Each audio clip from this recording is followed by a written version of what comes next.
Yahweh,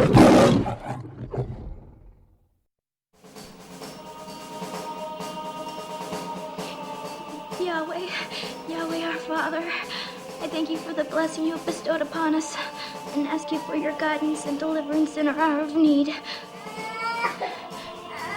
Mike, we got some voices in the house. Again, are any movement in the house? Negative. Good morning, Mrs. Weaver. We had pancakes for breakfast. What did you have this morning? Why not send the children out for some pancakes, Mrs. Weaver? Our Father, I ask that you not let the evil demons destroy my family one by one. I ask that you bring a firebomb down upon us, O Lord, and let us be sent to you as one.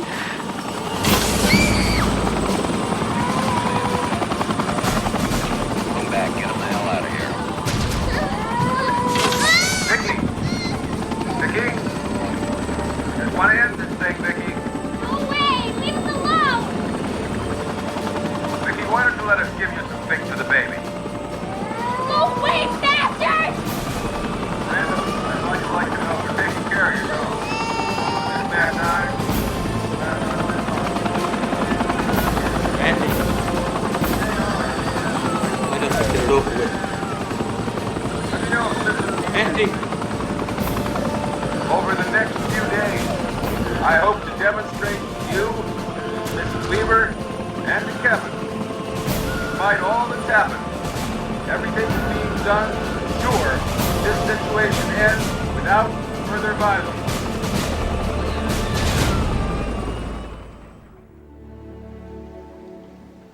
And now, Randy and Vicky, marriage is perhaps the most important part of the commitment that the church can offer to you.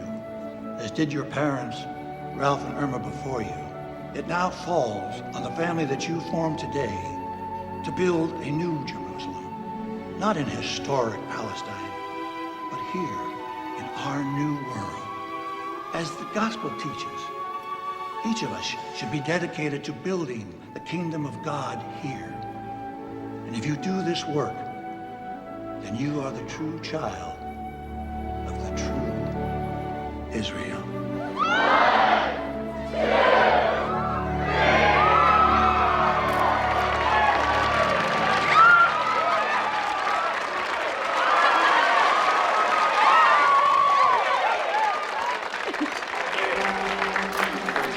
You better watch out, you're next. Hey, I'm all for marrying Gwen, man. The only thing I have to watch out for is having you for a brother-in-law. Yeah, well, you could do a lot worse. You get some of that mop cut off your head, I'll make a soldier out of you. Oh, man, if I wanted to be a soldier, I'd have joined the army. I didn't know we would have taken you.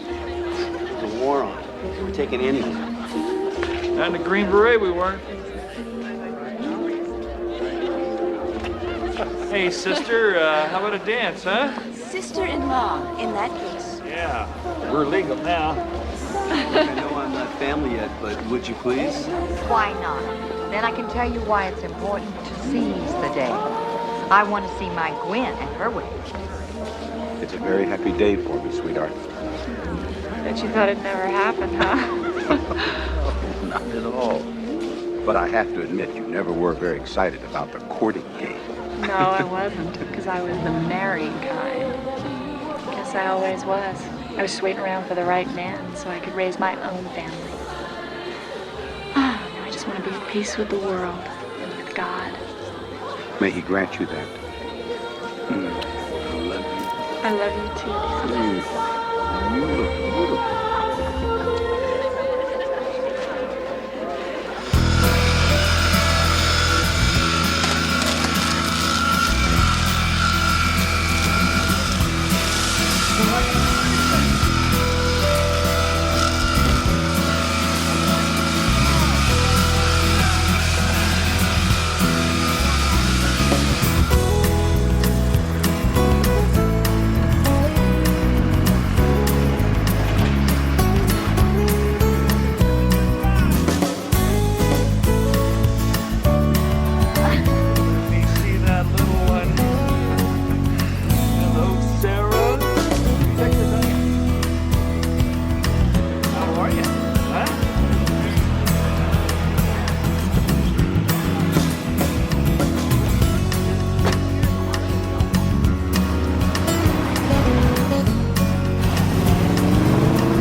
bakery. Oh, that's so Hope sweet. y'all like it, Thank sure. you. Here, I'll take that. And you guys make yourselves at home. Hey, Sarah, look what we got, honey, from our new neighbor Elizabeth. What do we say? Thank you and God bless you. Oh, Good girl. Randy Get you Weaver. something to drink. Sandy and Iced tea? Elizabeth. It's okay. Randy, why don't you lay Sarah down for her nap, and I'll get everybody settled here. Sir, yes, sir. You in the Army, Sandy? Yeah, I was a regular John Wayne. Oh, come on, Sarah, let's get a little toy for you to take to bed with you. Let's see. Eeny, meeny, miny, mo, catch a nigger by his toe. Oh, how about this one, huh? Oh, come on. My, what a lovely You home. like this one. I'll just put her to bed. I'll be right back. And what interesting art. Huh. Stuff. This was delicious. I can't eat no more. That was good, honey. Hey, tell Very us, good. Vicki, what do you do? Well, 3 weeks, or so the doctors say. But it'll be in God's good time, right? What do you reckon, boy or girl? Oh, it'll be a boy. Boy, you seem real sure. Well, God assured me it'll be a boy. Yeah, Vicky, she has a real sixth sense about these things. So if she says it'll be a boy, you trust her, it will be. Mm-hmm. And his name is Samuel, like the prophet and the last Israelite judge before the loss of the Ark of the Covenant. Samuel was the one that tried to bring the Israelites back to the true faith. And he anointed Saul as the first king of Israel. Oh, do tell. I knew that. Sandy. Do you want to hand me your plate? Oh, Tell sure. me, Elizabeth. What church do you all attend? Actually, we've been drifting these last few years. We aren't actually affiliated anywhere at the moment. But we are God-fearing folk. That's true. Well, I'm sure you are. Well, Randy and I go over the First Baptist on Sundays. We'd be happy if you'd join us. Yeah, join us some Sunday. We might Great. just do that. Great. So let's have this wonderful cake you brought us. You have a good night now. What'd you think? Too much religiosity, if you ask me.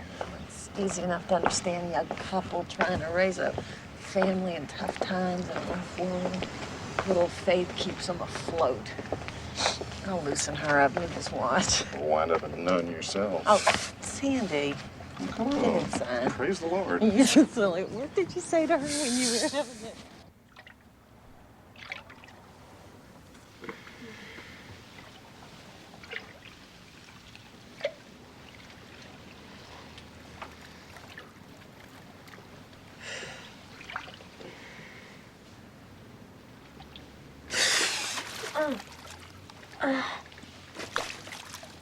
Randy?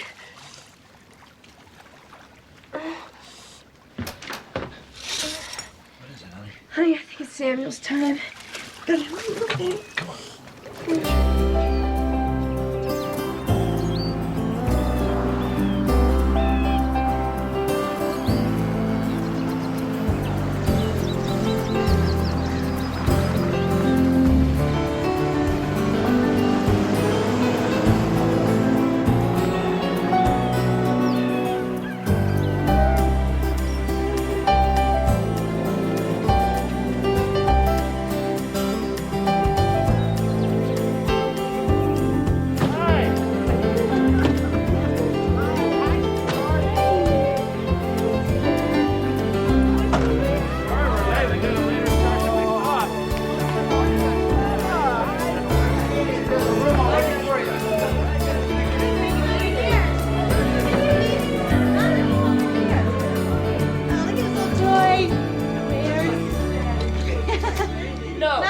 No, tissues on the left, toys on the right, when the pacifier just below that.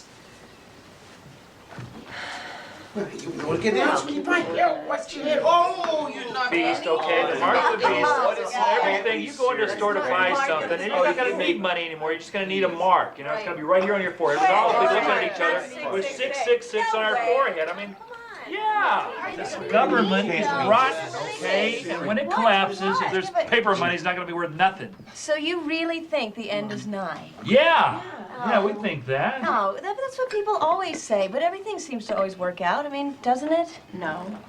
Well, it depends. My God, what about Nazi Germany? Well, I don't see Jimmy Carter as a Nazi, sis. I mean, do you guys think he's evil, too? He's not doing anything to stop the moral rot, is he? I mean, there's sex shops everywhere and violence. Vicky, do you hear yourself? I mean, this is a big country. It takes a lot to get everybody to pull in the same direction. I mean, it always has. You have to understand something, all right? The world has gotten crazy. Things are very different these days, and I think it's coming to the end time, sis. All right. Well, then maybe they have to get worse before they can get better.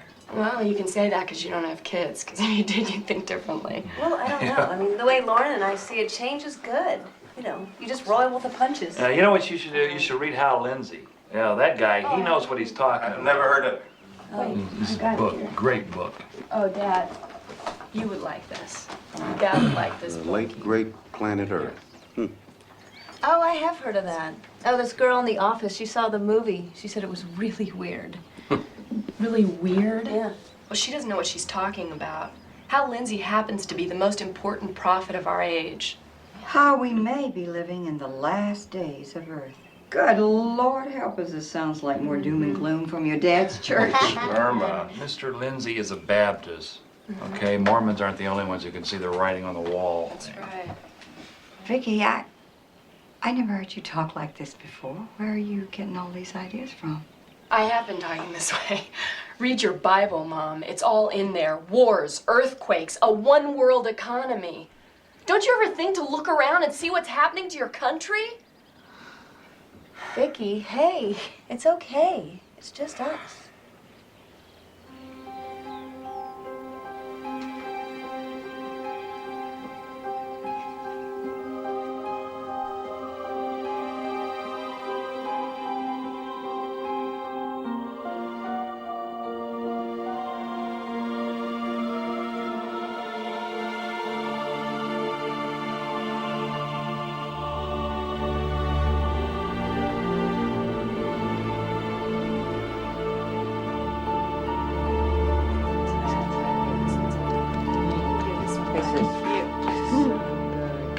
Okay, done. That's it. Now I got plenty of time to get to the market for Bible study group tonight. Whoa, whoa, whoa. Didn't I get enough? Well, you got plenty, but you didn't check the cold cut labels. What? There's pork in them, Elizabeth. Oh, I'm so sorry. No, what do we know? Pork has trichomonas. You gotta keep it clean. It's the King James Version. You know what I mean. Rely on the word. Good. I'm so sorry. Just read Deuteronomy. You gotta be diligent. Oh, Sammy. Oh, no, that is so nice. Show Elizabeth how pretty you did, You're honey. so clever, just like your mama. Now, what's that a picture of? Jesus. Uh-huh. Thomas. Mm-hmm. Peter.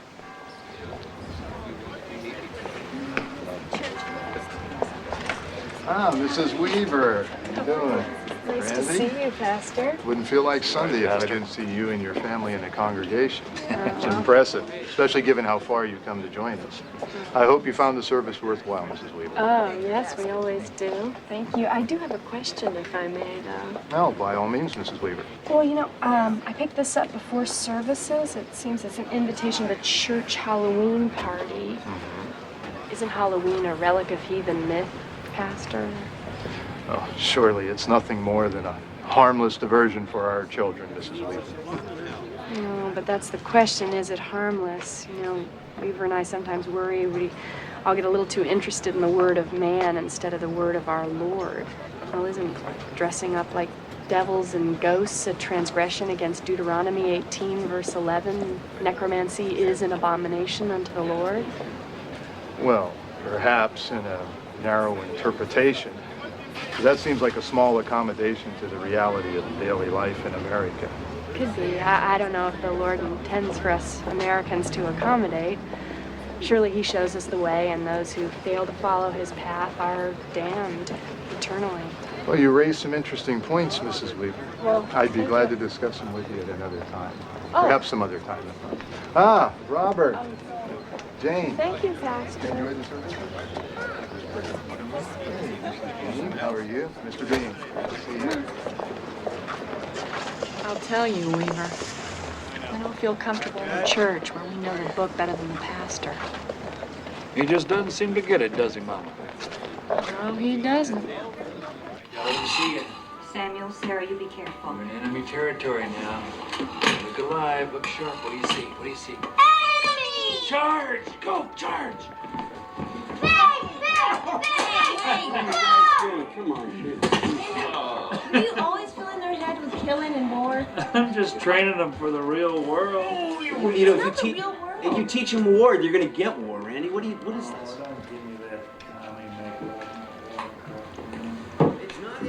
Baby. The kids are helping your dad. Let me fix that baby food for you. Oh, no, that's okay. You know what I'm gonna do? I'm gonna buy Sarah a doll to play with instead of a gun. Darling, I'm gonna fix dinner. You go inside and you rest, and when it's ready, I'm gonna call you. No, I'm gonna help. Okay? I'd rather do it myself. It makes me happy. Okay, sweetheart.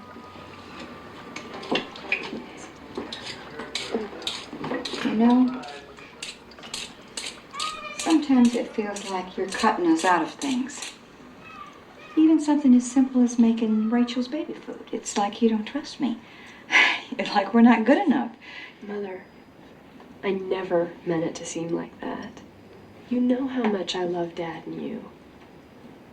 I know you do. But it's a dangerous world. And it's my duty to make sure that my family isn't corrupted and to see to things myself. Corrupted? Wait, Vicky, wait a minute, come here. Honey, listen to me. We would never corrupt our grandchildren. Mama, I know We that. love those children. And I love you. But Vicky, it feels like you're drifting away from us. You're becoming more and more distant. More unyielding. More religious. Well, I'm religious. In my own way. Mm-hmm. Isn't there any room for understanding? Isn't there any room for human frailties in your religion? Mother, all I'm trying to do is to make sure that my children don't get the wrong ideas in life. Okay, I'll buy that. The people are, well, take Gwen and Lauren. I love them, you know I do, but they do certain things that I would not want my children to do. You know, those are the ways the devil gets into your life. Honey, listen to you. Your sister and Lauren, they're not tools of the devil. They're human beings trying to find a path in life. So am I. Well, then everybody needs to try harder. Because we don't have that much time left. And we all have to study the Bible because it can show us the right path. If you don't let go, you're going to find yourself without space in your own life for us, your family. Mom, that will never happen. Never. The Bible teaches us compassion. And I have that for all of you.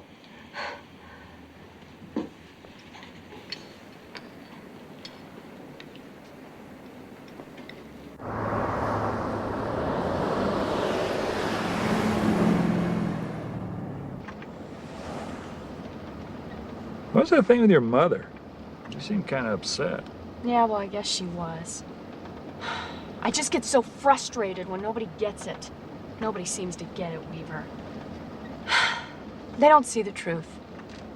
Well, that's the way of the world, Mama. Yeah, well, not our world. And it's not going to be our kids' world either. We'll be justified. I'll tell you that.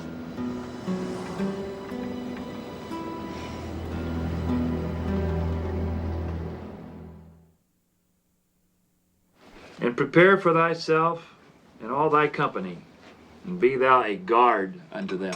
Amen. Amen. Read it again. All right. It's Ezekiel 38. Son of man, That's Christian Americans. set thy face against Gog. The grand conspiracy. Be thou prepared, and prepare for thyself, thou and all thy company. The company, obviously our family, and this study group of believers. and be thou a guard unto them. Amen. Amen. Amen. I tell you, there's more to this idea of a Zionist one-world conspiracy than I ever imagined. Amen. You see it every day in the accounting business. Now, you can't move but for what some Jew or government agent tells you it's against this government's law. Really? There aren't but 100 Jews in Cedar Falls. Oh, but you can't go by appearances, Craig. Now, there's people walking around this town, people that look just like you and me. Some people even pass themselves off as Christians. But you scratch the surface? You know what I mean? Huh? I'm telling you. Do tell. Oh, Elizabeth, Satan's seed is everywhere. May the good Lord confound him. Amen. Oh, man. Amen. The preacher over at Cedar Falls said Now, that... Elizabeth, there is a reason why we don't go to that church anymore. You know that. Just because a preacher says something doesn't mean it's the truth. Yeah, that's right. That's right. You can't trust anybody anymore. Amen.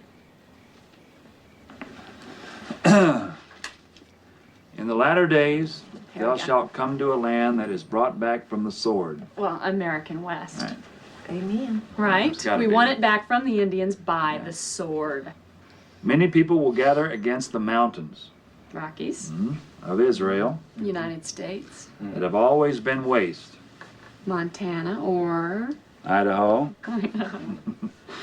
and they shall dwell safely in all of them. Praise the Lord. Praise the Lord. Praise the Lord. Let's join hands. Heavenly Father,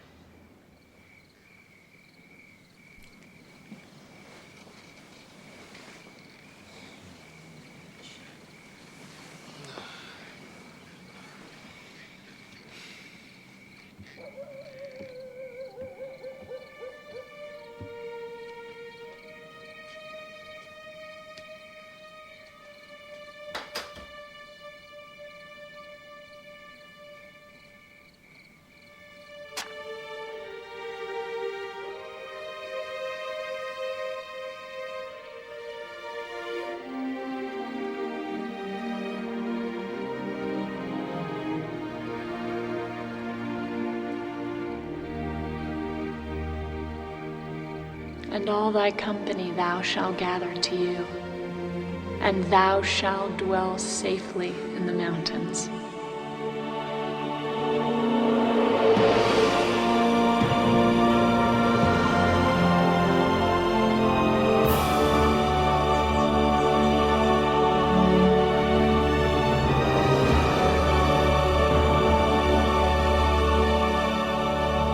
Idaho?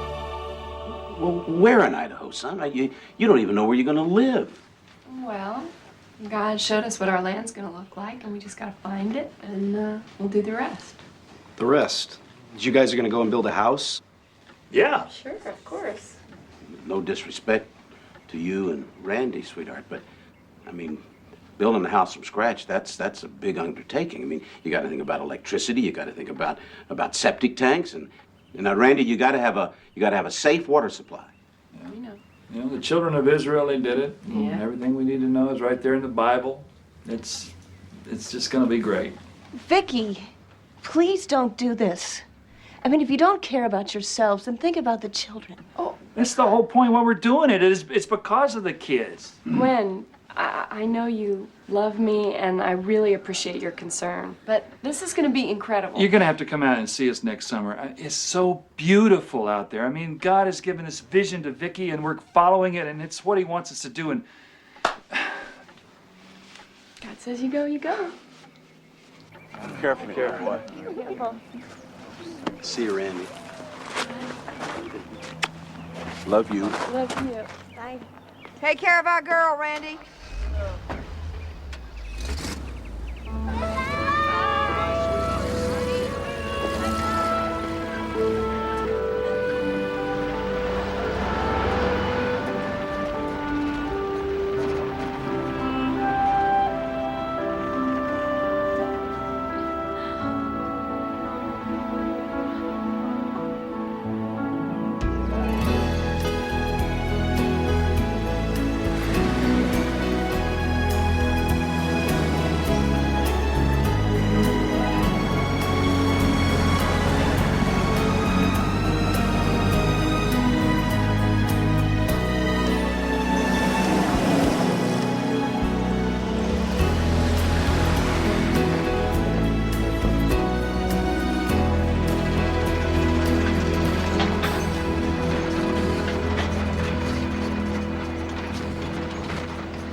thing off. Come on. That thing's an electronic sewer. What do you want to do? Ruin your brother's mind? Can't let him watch that stuff, Weaver. It's my fault. How's dinner coming? It's done. Come on, kids. Okay. You go see me? You could have gone to a coffee shop or something. We can't spend any money on restaurant food. We gotta save every penny to pay for God's land. It's gonna take a lot more from the way it looks.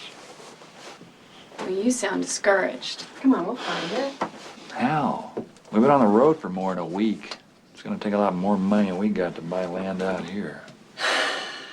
Okay. We will find it. Jesus said we just gotta be patient. We're gonna find it before the Feast of the Trumpets, just like he promised. Come on.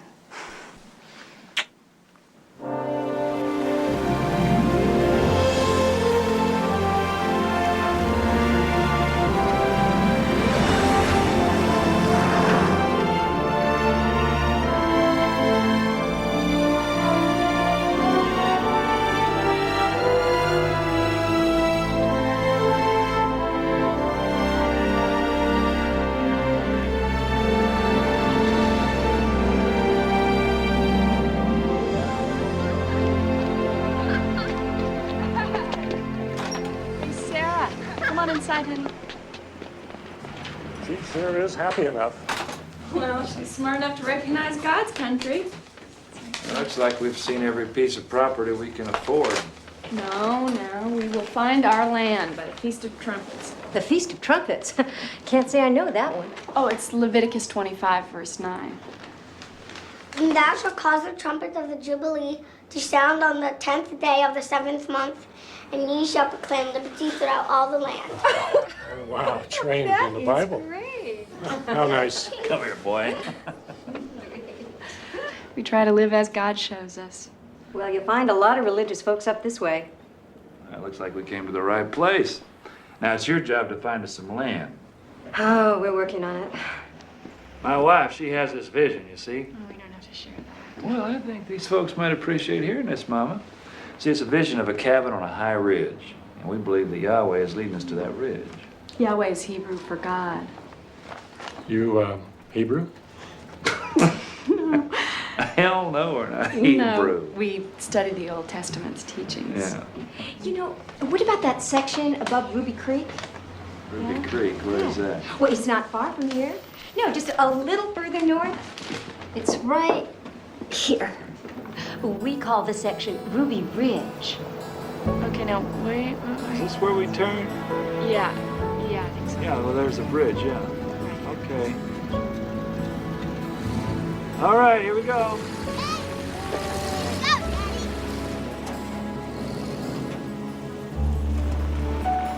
Is this it, Mom? No, that's Meadow Creek. We gotta find Ruby Creek. This can't be right. There's no more road.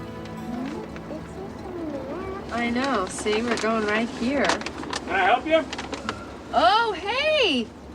Yeah, we're looking for Ruby Ridge.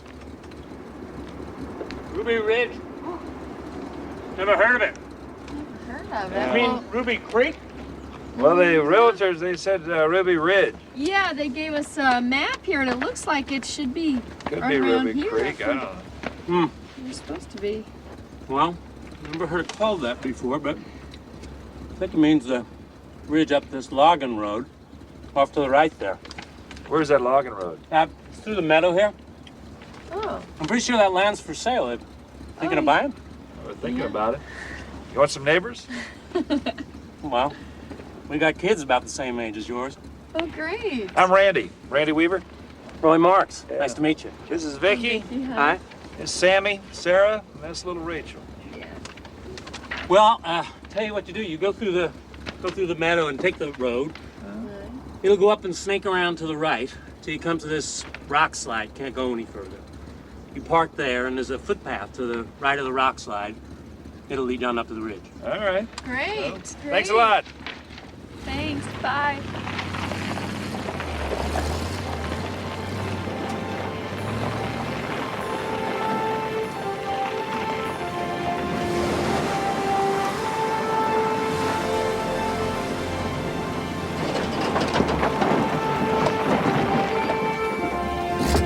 a rock slide to me. Said there was a path. Yes, there is. I know there's got to be. That's something. Get that paid out. There we go.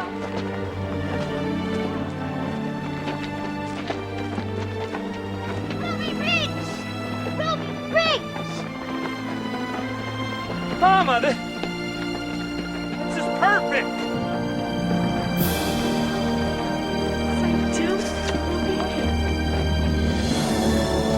Oh, it's perfect.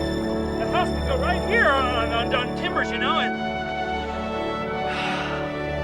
Oh, praise the Lord, He who led us here. Whoa!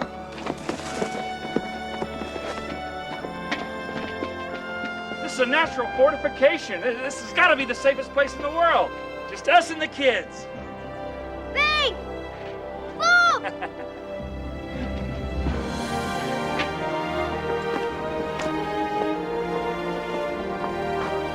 We're home, Mama. Oh, look at that. And all thy company thou shalt gather to you, and thou shalt dwell safely in the mountains. Here, put your hands. Come on, baby. Come on. My hands. Rachel. May the Lord bless us and keep us. May the Lord make his face to shine down on us and be gracious to us. May the Lord lift up his countenance upon us and give us peace. And give us peace.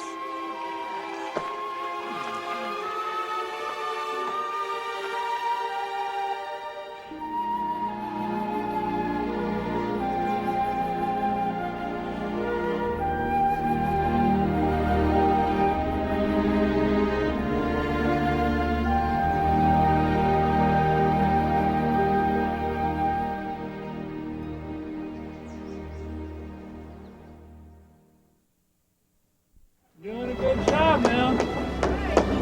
Sammy's hammering the last nail into the house. Did it all right.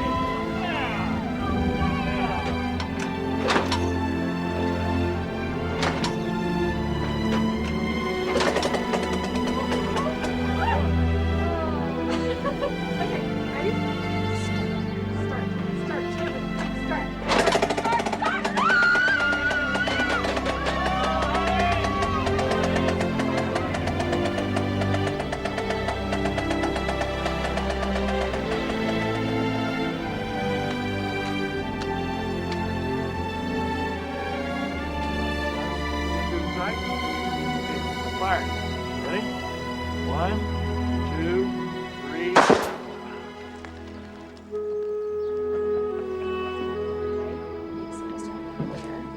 3. You, from yesterday, had to learn the states out loud, so.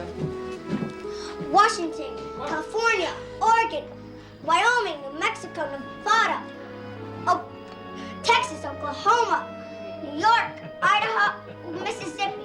Oh my! That's really good, boy. He's smart, huh? You're so good.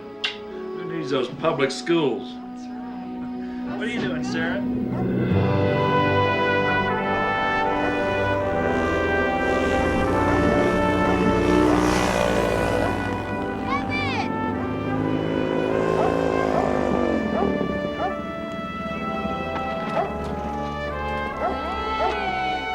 Look who's here. Welcome back. Thank you.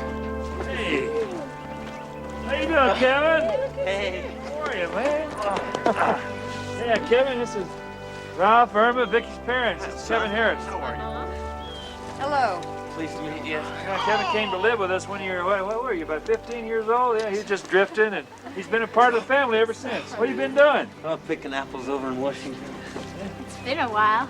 Come on, let's put you to work. Vicky, let the boy catch his breath first. No way. We raised a slave driver. I thought we came here for a vacation. Come on, let's get back to work Dad, before yeah. these girls shoot us. Come on down here. Shoot us. Sammy, I want you to help me with that installation. You gonna get that roll ready here. Is this the menstrual shed she's always talking about? Yeah, this is it. Thought you said this was a little guest house. Well, yeah, it is, but it's going to be used mainly for a minstrel shed. What do you mean a minstrel shed? You know, a place where women can go when they're unclean, you know, when they're having their period. Unclean. Imagine what Gwen and Lauren will say about that. Well, they'd probably just say we're living in the Dark Ages, and the kid tell them to read Deuteronomy, you know, the usual.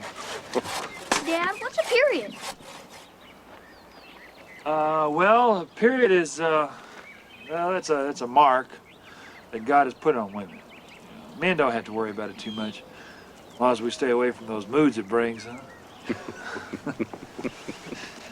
And I made it all by myself. Mom didn't even help. That's so good. Beautiful. Grandpa, watch this. Striker, sit. Sit. Great. You think you can get Grandma to do that? Oh. Striker, lay down. Oh, don't teach Grandma to do that. Grandma, do you really have to go back tomorrow? Yes, we do. But tomorrow's picture day. We're going to take lots of pictures. Mom. Now, you know the Bible says that we're all made in God's image. And in Exodus, what does it say? That we're not to make a graven image of him. Remember Aaron and the golden calf? Yes, but if I take the pictures, then you're not making a graven image, are you? Well, maybe that's true. All right, we'll see. Good one, Grandma. Oh, look at this. Oh, why, there's enough for an army in here. Isn't it? Look at that. Green beans. I got squash. All from my garden. I tell you, we could feed the whole family with this. You, Justin, Gwen, Lauren, everybody. Well, hon, that's not necessary. Your sister and brother do not believe that the world is going to come to an end in 3 years. Yeah, well, there are going to be signs they might change their mind.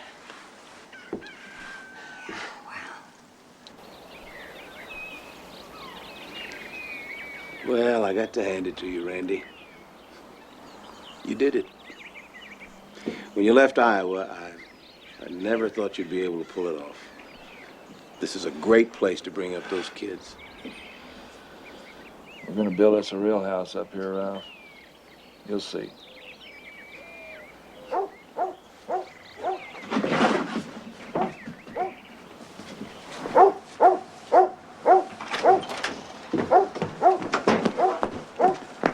Rachel, come here. Vicky, what's the problem? Trouble with neighbors. Get on the porch. What?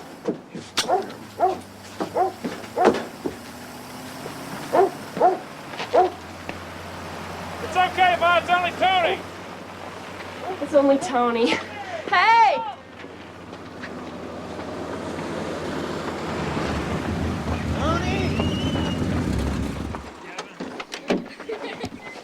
Tony. Hey, Biggie. Oh, nothing special. Listen, I was going down to Hayden Lake next week, you know, for the Congress. I was wondering if maybe you guys wanted to come along. Little vacation, picnic. That sounds good. Sounds good. Hey, I want you to meet my parents, Tony. Ralph and Irma. All right. Nice to meet you. Nice to meet you. Ma'am? See you soon, sweetheart. Sweetheart,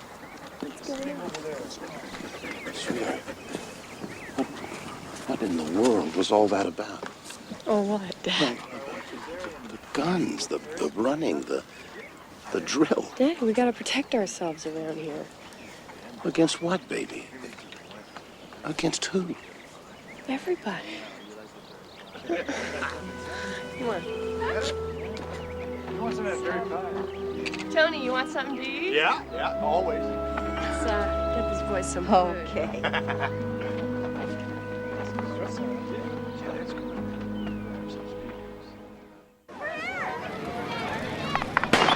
Hey, this thing working? Hello? Yeah, okay. I'd like to welcome you all to the 89 Aryan Nations World Congress here in northern Idaho. Got a big crowd here. Got some groups from all over. Okay, so they killed a Jew. A radio talk show host spreading garbage over God's clean airwaves. He deserved it. What we need is Bruderschwagen to rise again. The silent order. Yeah, to the Bruderschwagen and the order. Dad, what's Bruderschwagen? Group of men that tried to overthrow Zog, son. Until Zog killed the leader, Bob Matthews, burned him to death. What's Zog, Dad? The Zion-occupied government. Hey, how you doing? Jews run this government. Yeah, and the media and everything else. Back in New Jersey, we got niggers that'll kill 3, 4, 5 people. Who the hell knows? They walk after a couple of months. Our guys get put away for life. Now, you're telling me that's fair? Hell no. Mud people. They're trying to intermix and taint white purity. Yeah, the devil's work, you mean. Mama, this is Gus Magasono. He's in from New Jersey. Hey, would you like to join us for some food, Gus? That's real kind, Ms. Weaver. I'd appreciate that. Can I help at all? You can help Sarah and me carry the water. Hey, you know what? I think that's a real good idea. Come on. Tony, you want to eat something? Oh, yeah, I always want to eat. Yeah, he seems like a nice enough fella. Of course, you don't know who's a government infiltrator and who isn't, do you? Sure you do. They're the ones who always want you to break the law.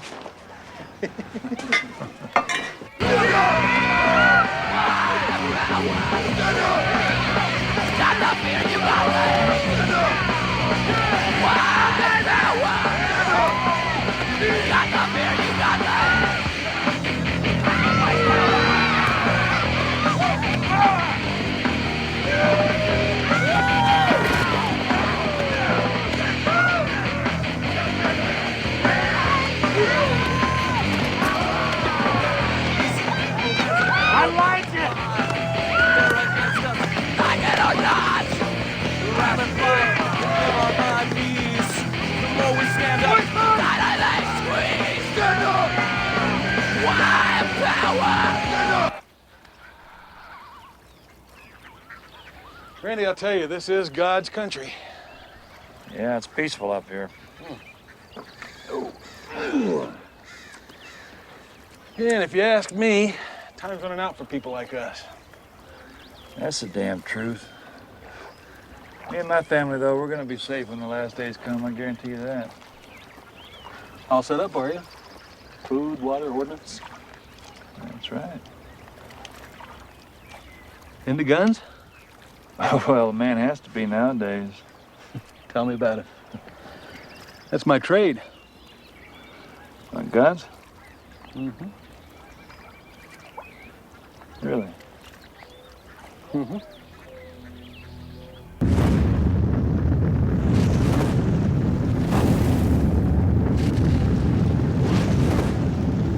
The final hour has almost come, when the anger of the white races will rise up against the monkey people and the spawn of Satan who call themselves Jews. We stand ready for that battle. We, who are the true chosen of God, the true Israelites. In that time, may we be the scourge of his wrath. In that time, our brothers held in Zod jails will walk again as free men and wreak revenge on their tormentors. Sieg Heil! Sieg Heil! Sieg Heil! Sieg Heil! Sieg Heil! God be with us! God mit uns! Sieg Heil! Sieg Heil!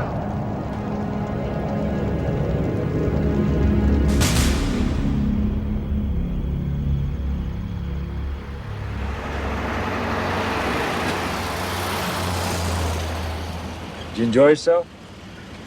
Yeah. But we're not Nazis, we No. No, I just enjoy talking to people. Mm-hmm. How come you volunteered to train skinheads at our place? Well, that's just survival stuff. I mean, it's just guns, you know, stuff like that.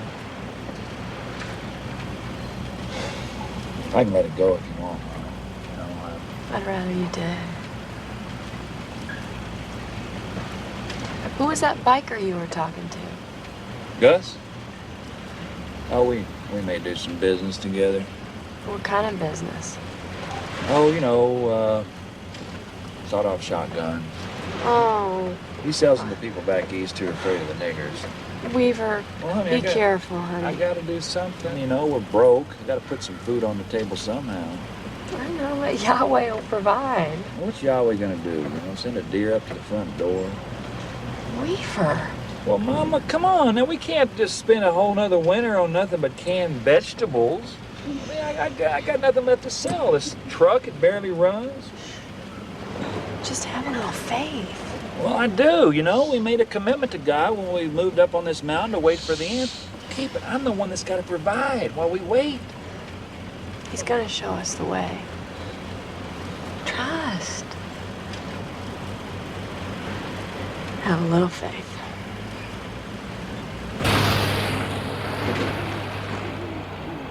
Damn, that stuff makes my skin break out. Every time I use it, I get a rash. You think these wahoos are worth all this?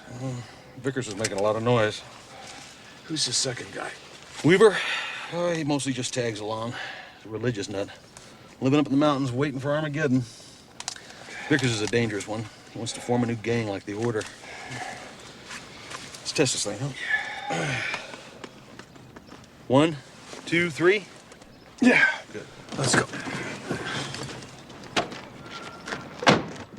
It's right there in Deuteronomy, Gus. All you got to do is read your Bible. Well, I was raised Catholic, but I don't go no more. It's nothing to do with going to church. Those preachers are a bunch of liars. The preachers are liars. The teachers are liars. You send your kids to public school? You bet. Well, see, right there, you're giving away your responsibility right there. You send them to public school. Randy, Those teachers Randy, fill listen, their heads with the... that's all good, but, you know, we got to get busy and form a group. You know, like Matthews. We got to do something now. Listen, this really isn't a good place to talk. Why don't we go take a ride, huh? All right. You leave a tip? Sure. Oh, Gus, you celebrate Martin Luther King Day? Oh, yeah. Yeah, I took a big piss for him. Ain't it something? A national holiday for a commie pervert nigger? Hey, Randy, why don't you drive? I'll sit in back. Hey, let's go on out by the lake. Great, good. I was really anxious to go hunting. Let the damn thing out, ran straight to the city. Right into the ghetto. Yeah, he's a good coon dog. He'll hunt up anywhere. You know, you can't eat those damn things. You can skin them, but the meat tastes really bad. Too rich. You don't want to eat that. No way. Well, you want to take a walk? It's nice and warm in here, Gus. Besides, Tony and I, we don't have all that blubber on us like you do. We're gonna scan you, Gus. What the hell is that thing? In case you're wired. Wired? Why would I be wired? If you're a Fed. You think I'm a Fed?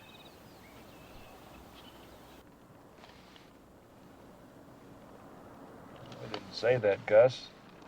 I'm just checking. Damn. Here I was thinking you were laying that religious stuff on kind of thick. I thought maybe you were a Fed covering. Those are my beliefs, Gus. Well, my beliefs are that you guys got a lot of nerve to want to scan me. Look, you just can't be too careful. I mean, there are Feds everywhere since they killed Matthews. Let me see that thing.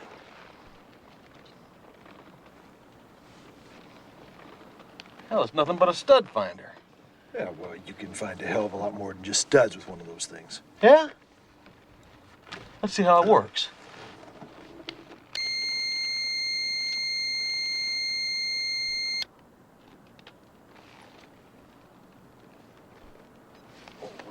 That's dog tags. Damn, this thing works. Yeah, so does this.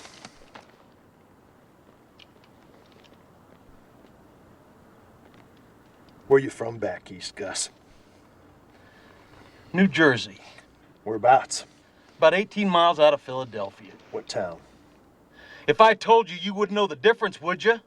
You've never been anywhere near New Jersey, have you?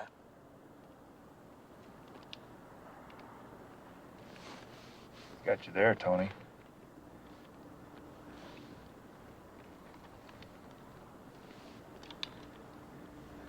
All right, Randy. Randy, you should let him answer. You know, he might have lied. How would you know? No, I wouldn't. I wouldn't know. He wouldn't know anything. Hey, well, that's what went wrong with the order. You know, those guys didn't check out anybody, and that's how the feds got in. Yeah, maybe if they'd had a few of these stud finders, they'd be ruling the world by now, huh? See, because the barrel is shorter, when you fire, these pellets, they spread out real wide. Why is that illegal? Because our government doesn't want its citizens to have a weapon this powerful, that's why. Because when they make war on us, they don't want us to fight back. White power! White power! That's right. You give our government a chance and every weapon will be illegal. Except for the ones their agents carry. I know it. Well, you didn't say it. I did. I knew it. Well, you didn't say it. Well, I want Hey, to. kids, now you stop fighting now. Save your fighting for the Jews and niggers, right? White power! White power! Enemy in range, 3-point drop! That's it. Now you got it. Dear Elizabeth, the whole world lies in wickedness, and we fight spiritual battles, even though sometimes it hurts. 8. 7 plus 3. 10.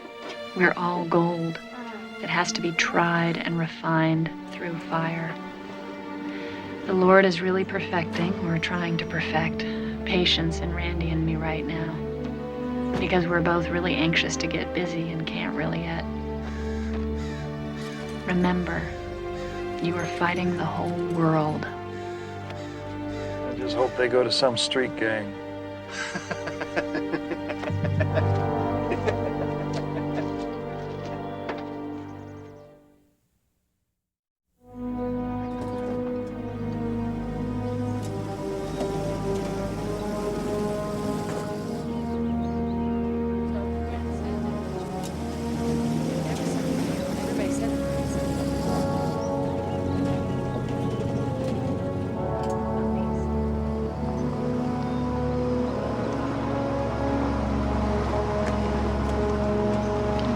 What do they want?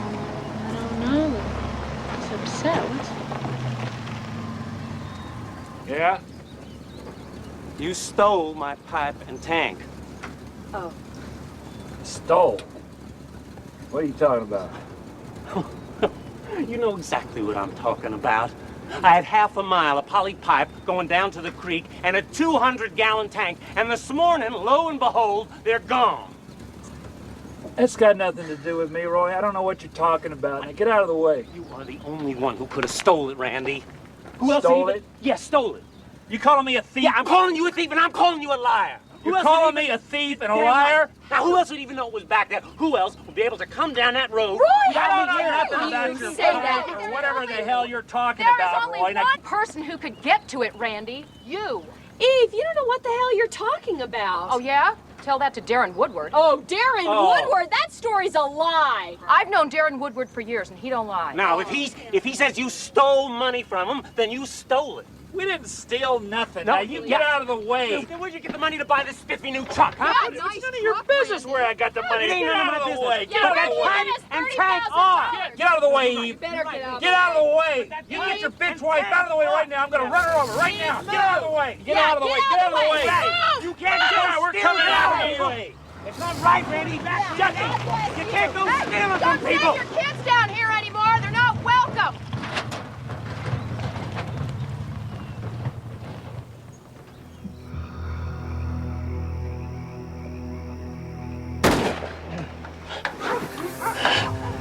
What was that?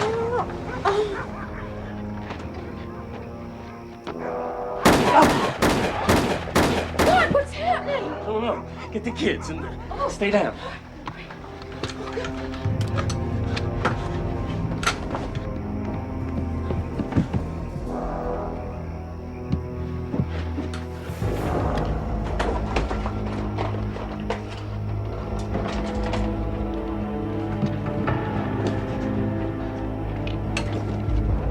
So you get back to your room. Stay down.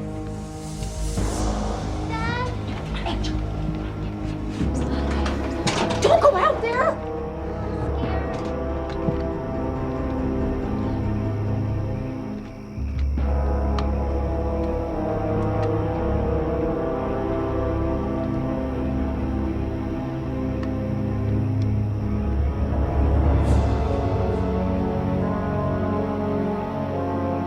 it? I don't know.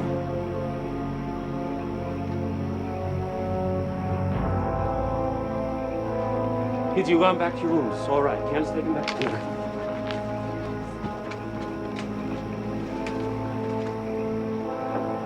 Sounded like Weaver to me.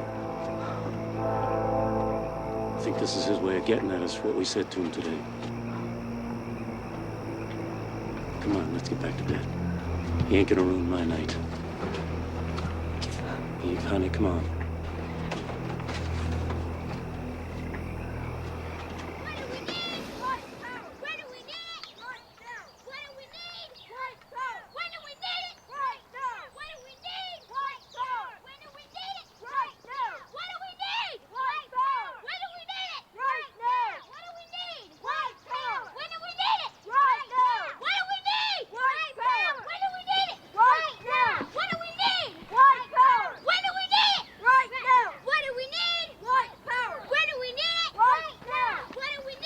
What did we ever do to you? You wouldn't let your kids play with mine. When do we need it? Right now! What do we need? White power! When do we need it? Right now! Heil Hitler! The doctor says, well, the only way to get that poison out is to suck it out. So, second nigger runs back. Nigger says, what do he say? The second nigger said, he say you gonna die. Weaver, can I talk to you in private? No. Look, Randy, I don't like your racist talk, but it's a free country. You can believe all that crap if you want. You know, I don't care if you believe it or not. It's in the scriptures. Yeah, sure. I want you to stop shooting all them rifles up on the ridge. It's dangerous for my family. We don't shoot them at your house. The hell you don't. I'm telling you to stop right now. Yeah, what you gonna do if I don't? I'll kick your ass. I've heard all that end of the world junk you're always spouting. There's gonna be a big war between blacks and the Hells Angels or some such crap. And it's all gonna end up at your front door, right? Armageddon. And you're gonna have to take your groceries by violence and shoot your neighbors, isn't that right? Something like that. Yeah. You come down that mountain, you turn left at my driveway. Don't turn right. I catch you anywhere near my house, I'll hang you up by your big toes and cut off your fingers. You got that? Don't screw with my family. You don't scare me.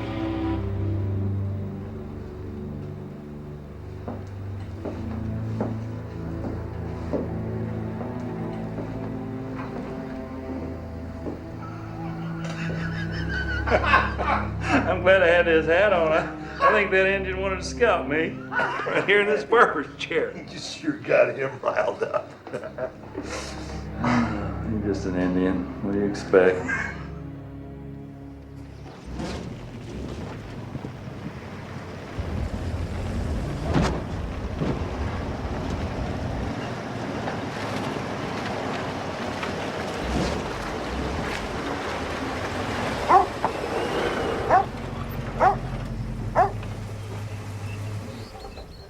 What can we do for you?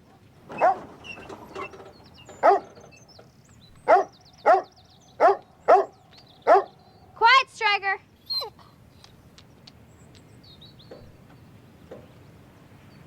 Well, Actually, we're looking for your mom and dad. you won't find them here. They're in town visiting some friends. Goodbye. Yeah. Goodbye.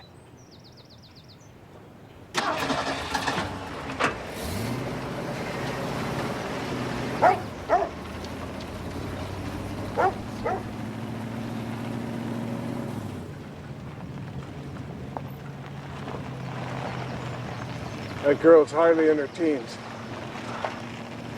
These people scare the hell out of me. They intend to.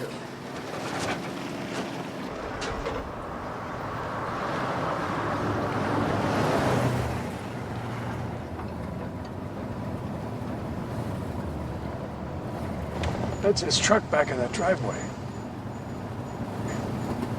What do you think? No harm in asking.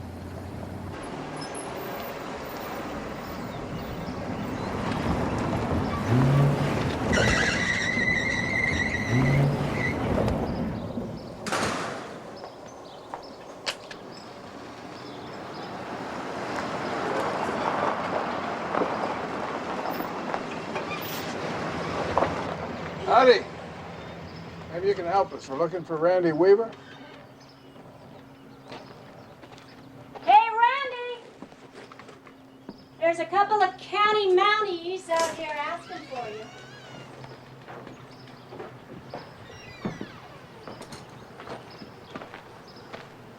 Mr. Weaver, Bureau of Alcohol, Tobacco, and Firearms. Okay. Here's the deal. We have you on selling sawed-off shotguns to a federal agent. All right, man. All right. Don't try anything rash. Hear me out. We have wiretaps of the sale. We got Polaroids. U.S. Attorney has the file. He's certain the grand jury's going to hand up an indictment. Means at the very least you're going to have to undergo arrest. You're going to have to get bonded. You have to make appearances. It's a big hassle.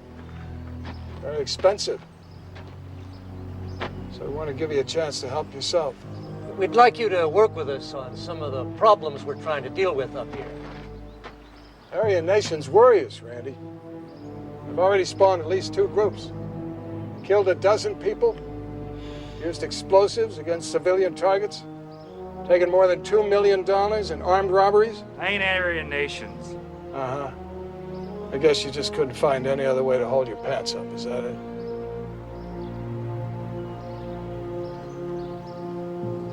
Now, we're not asking you to actually get someone arrested for us. Just, keep us aware of what's doing. These people are dangerous, Weaver. We're afraid of what they might do. You ought to be, too. Do this for your country, son. You save all the hassle and all the money on court. All you have to do, come to my office in Spokane, alone. Tomorrow, 11 o'clock.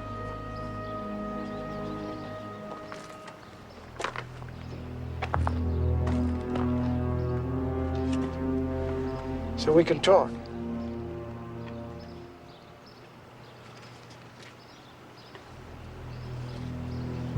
No way.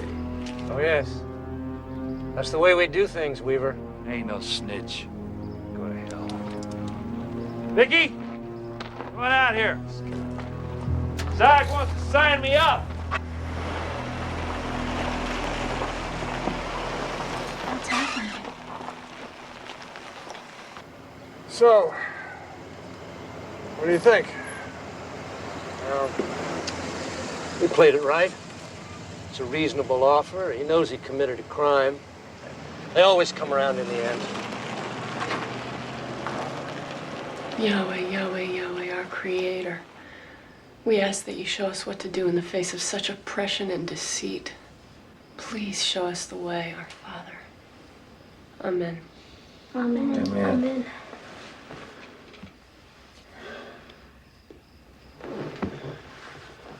Oh.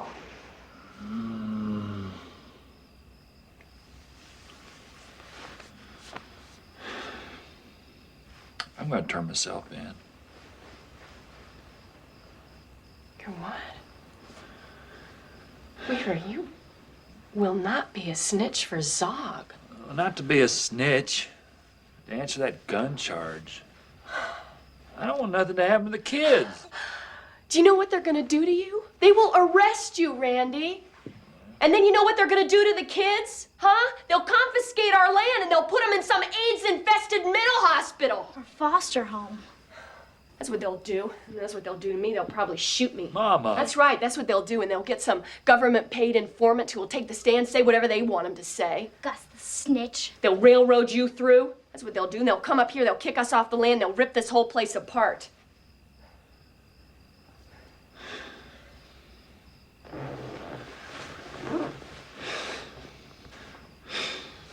We're broke. We're flat broke. We got no money to pay the property tax. They're just gonna come and get me anyway. Then let him come. Let him come.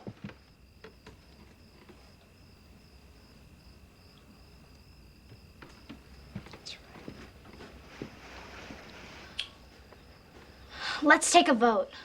Okay, family vote. All those in favor of Daddy turning himself into the Jew government say aye.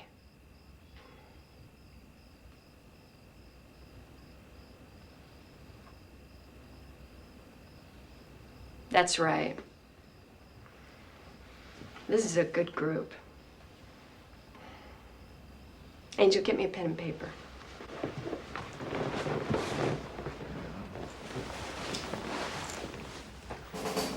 To Aryan nations and all our brethren of the Anglo-Saxon race. Today, 2 U.S. Treasury agents followed Randy and Vicki Weaver to the home of friends. They threatened Randy with a federal firearms charge, prison time, and the confiscation of our truck. They said they want him to join their team and that he must go alone to the Spokane courthouse. Randy said, no way. They said, oh yes, that's the way we do things. Randy and I and the children are ready to stand for truth and our freedom. We cannot make deals with the enemy. This is a war against the white sons of Isaac. Yahweh, our Yahshua, is our Savior and King. The decree has gone out to destroy Israel, our people. If we are not free to obey the laws of Yahweh, we may as well be dead.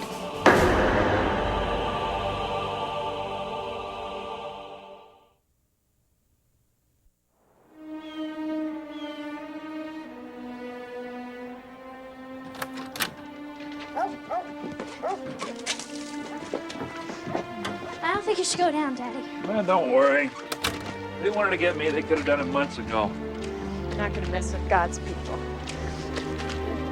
We'll be fine. We'll be back soon and we won't have to go down the hill for a while. Be careful on the roads. Yeah, we'll be fine. There's no snow in the valley. It might be raining. That's the dog's tail. Keep a sweater on her, okay?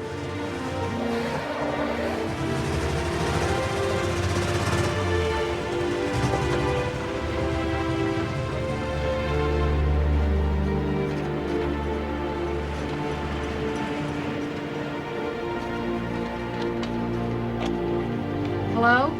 Yeah, this is Eve Marks. The Weavers are coming down.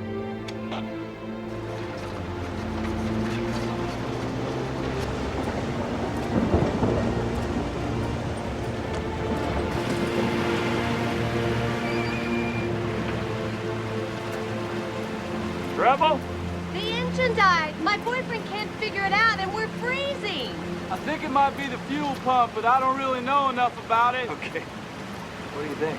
Yeah, let's go. I got a blanket here for her. You can fix that engine up, honey. See what we can do. Here. It's a little wet. Hopefully it'll help till they get all fixed up. God bless you. Fuel pump. Federal agent, you're under arrest. Get down on the ground. Son of a bitch! No!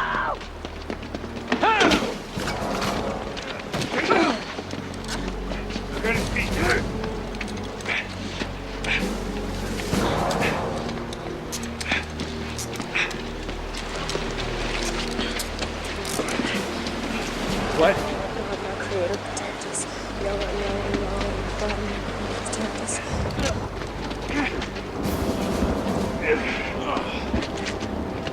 Look what I found. Protect us. Let her go! She didn't do nothing! Just stay calm, we'll let you go. All right, let's go. That was good. But you'll never fool me again.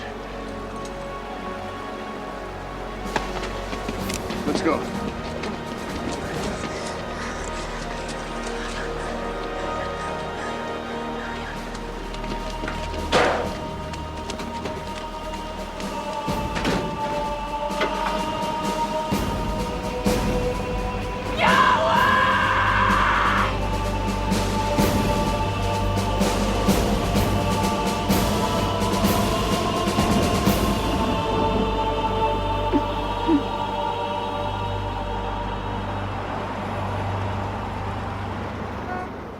Attorney's office?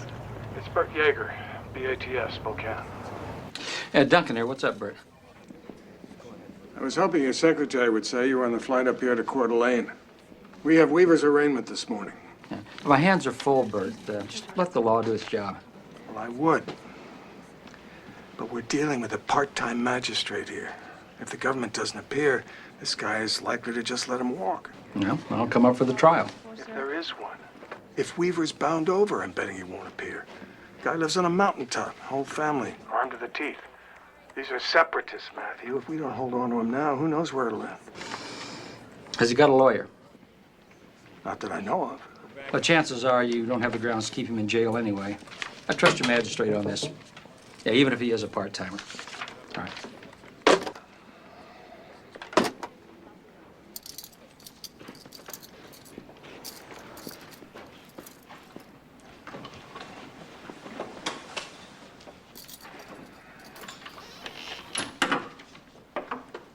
Let the record show that no attorneys appeared for either side. Mr. Weaver, do you wish to enter a plea? Well, I know I'm not guilty, but I'd like to talk it over with a lawyer. And you don't have one? No, sir. Do you know of one that you would have any confidence in? Well, there's a man that we know of, name of Milton Norquist. Well, I'll do the best I can to see if I can appoint him. In the meantime, I have to set a tentative trial date. February 19th looks free. That would give both sides a chance to prepare. You mean I have to stay in jail till then? I'm prepared to release you on bond. I don't understand what that is. Well, it's a promise to appear on the date that I've given you and backed up by some money that you'd forfeit if you fail to show. Oh, gosh, the only thing I have of any value is my property. It can't be worth more than $10,000. Well, that would be sufficient. And if you appear on the date set and abide by the rules of your probation, then your land should be safe. What rules are those, sir? Well, I expect you to find a job.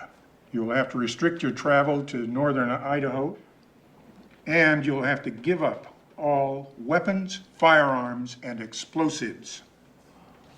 How far does that go? I mean, does that include my kids' weapons, my wife's? You'll have to discuss that with your attorney. But my advice is that you're better off without any of that stuff in your house. Well, what happens if we have to defend ourselves? Mr. Weaver, even if you fear for your life, you cannot possess a firearm.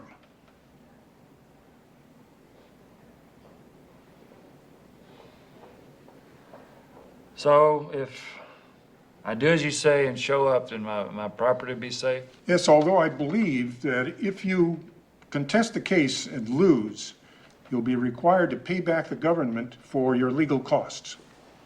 I'll do as you order, Your Honor. Fine.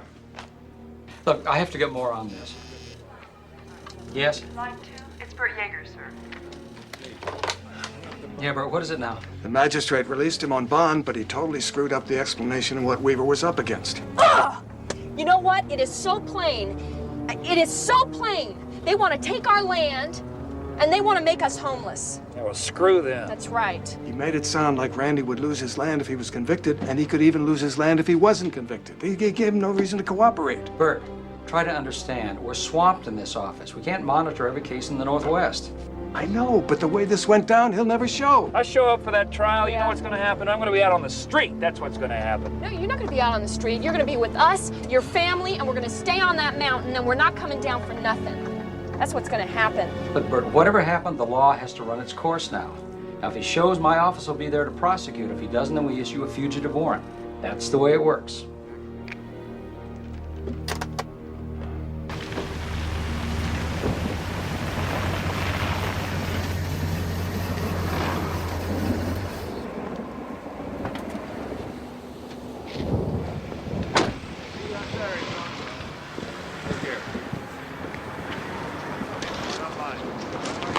You Tony Vickers? Yeah. I'm Brian Jackson, Deputy U.S. Marshal. I understand you're a friend of Randy Weaver's. Used to be. He doesn't have many friends left in this town. Why is that? Some people think he's a thief. What'd he steal? Depends on who you talk to. Some water pipes, some money. Depends on who you talk to. Well, I'm talking to you. No, you ain't.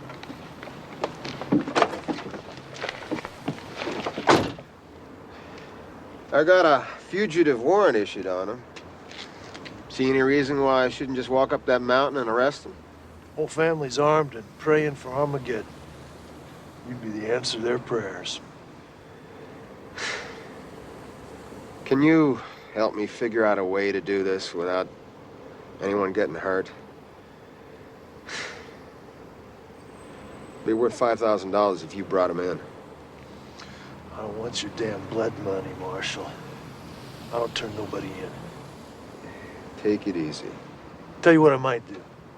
I might just kill him myself and tell you where the body is. How'd that be? He'll come down soon enough. Wouldn't bet on that one.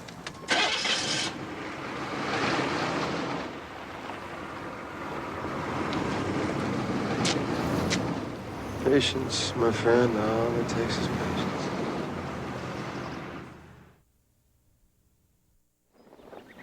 And your grandmother pulled you out from under that bed, kicking and screaming.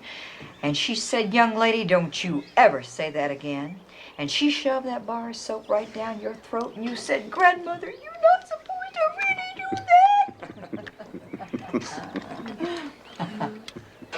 I think I need to go inside. Honey, why don't you go upstairs and take a nap, okay? All right, good. You all right, honey? Yeah. Get some rest. Okay. You have a good nap.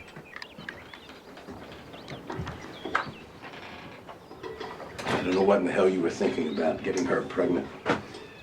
For goodness sakes, Randy. You're a fugitive from the law. It wasn't planned. Doesn't seem that much you do is planned very well. I mean, the arrest by the Zog wasn't planned. The Zog. Will you open your eyes, son? This pregnancy is making her very weak. I know. Well, I'm asking you. I'm asking you straight out, what's to be done about it? I'll send her down with a friend. And if the government wants to drop all the charges and give me a letter of apology, I'll forget the whole thing. Will you talk sense, boy? Now, you know that's not about to happen. There's got to be another way. And as far as I can tell.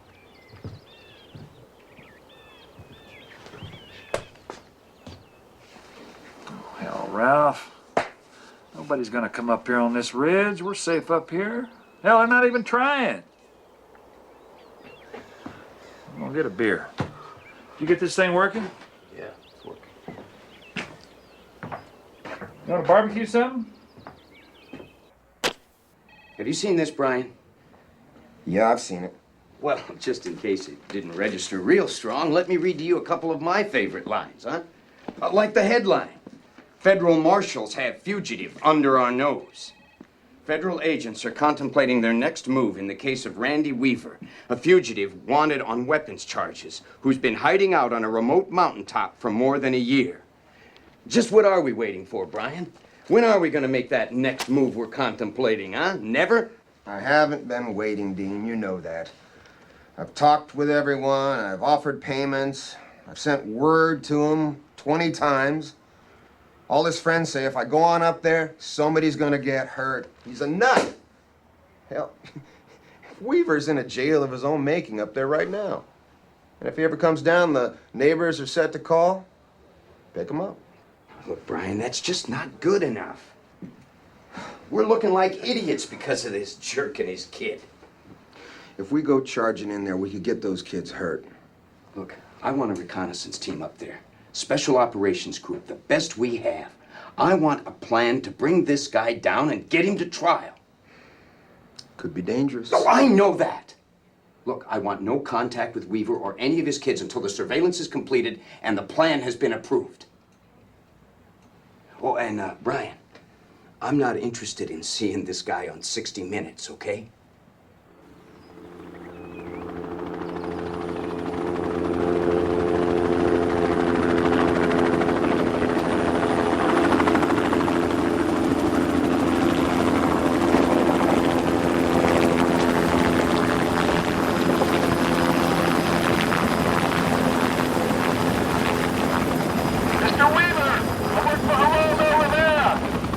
Can We Tell show.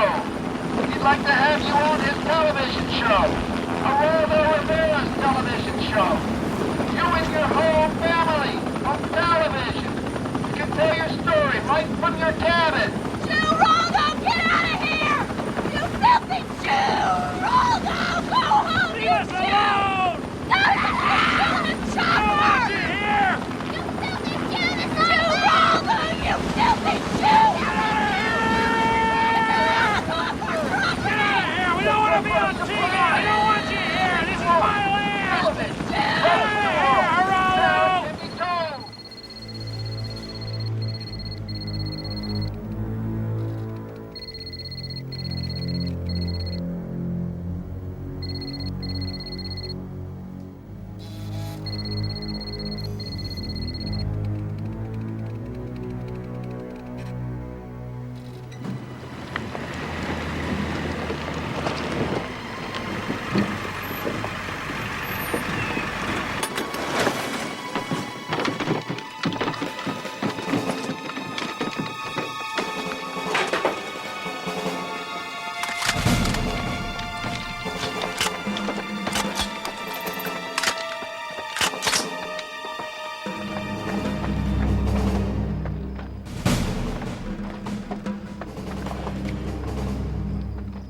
The three of you get as close to the cabin as you can. I'll take John and Paul, set up an observation post on the ridge above. Let's move out.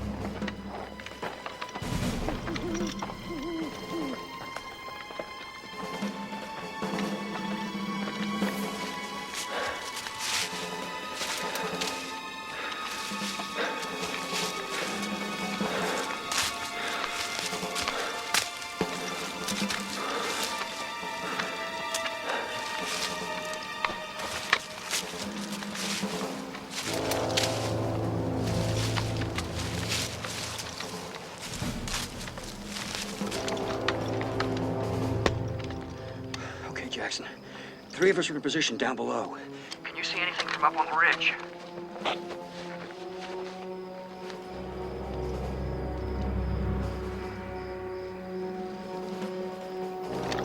No one in sight.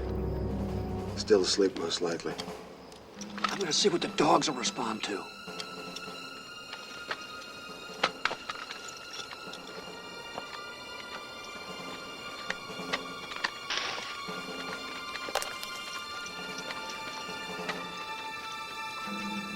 Nothing.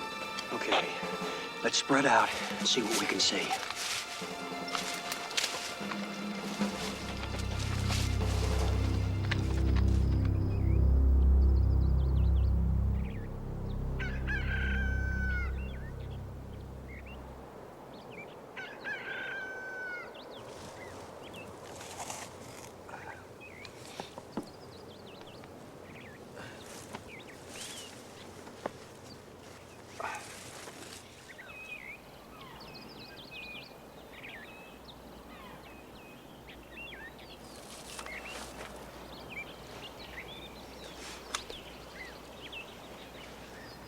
It's 10:45. There's nothing happening here. Let's move out.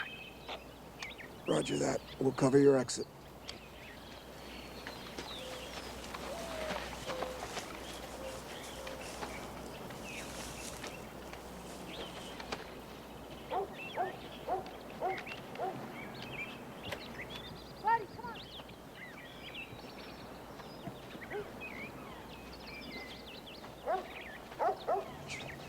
I have activity. Boy, man. Girl, and Daddy. Armed? All armed. Okay, let's go. Hey, Ma, I think he's got a deer. That'll be the day, Weaver. All right, you and Kevin, you go that way, and I'll take the logging road and see if we can't trap something. Come on. They're responding. They are responding. Dog leads. Get the hell out of there. Come on.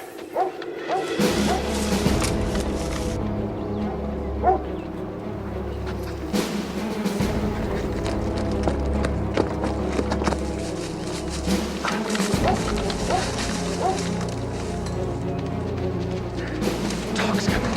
Pull back.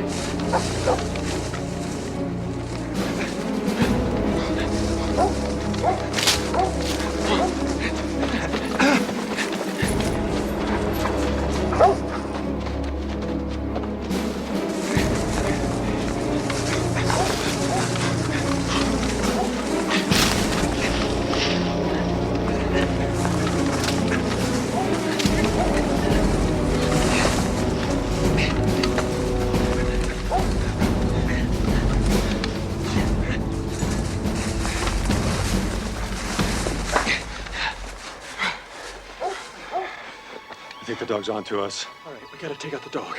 He's leading everybody to us. This is Bull. I'm not gonna get shot in the back. Okay, come on. Keep going. I'll take out the dog if he keeps coming.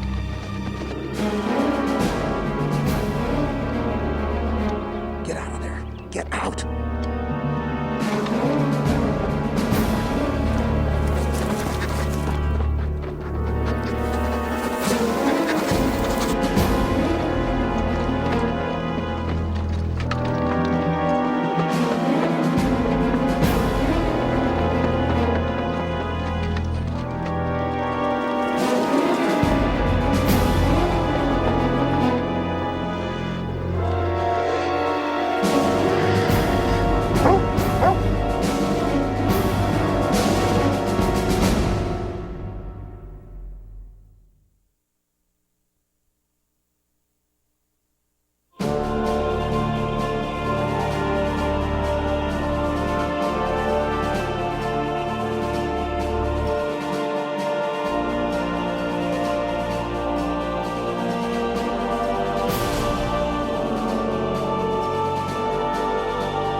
Randy, freeze!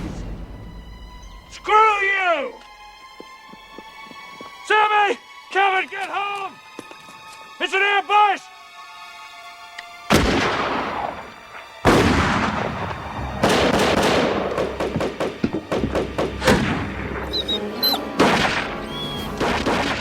Damn, move out. Sammy, get home! I'm coming, Dad! Come home, Kevin! Sammy! Sarah! They won't still wait.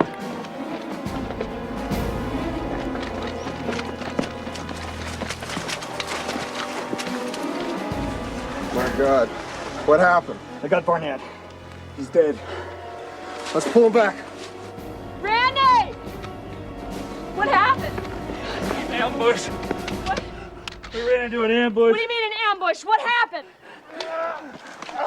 Don't shoot, it's me! It's me! Where's Sammy? Sammy! Did you see Sammy? Kevin, where's Sammy? Sammy's dead! No! Kevin, June, what do you mean he's dead? Tell me what happened! I checked him over real close. I killed him. Oh my God.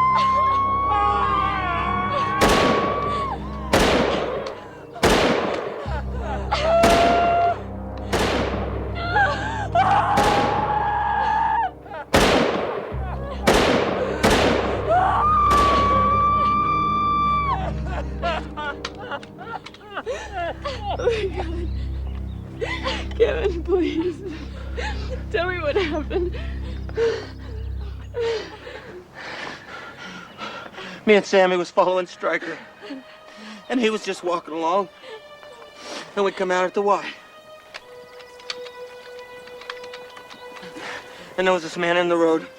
And Stryker runs up to him, starts nipping at his fingers like he does when he's playing. I was gonna holler out, "Don't worry. He's just playing." And then he shot him. And Sammy raises up his gun. He says, You shot my dog, you son of a bitch! and suddenly the whole woods was full of puffs of smoke.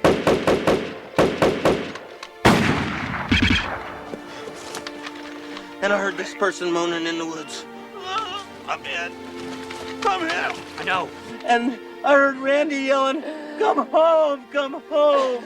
I'm coming, Dad! Come home, Kevin! And then I heard Sammy running. He made it sound like... U.S. Marshals! U.S. Marshals!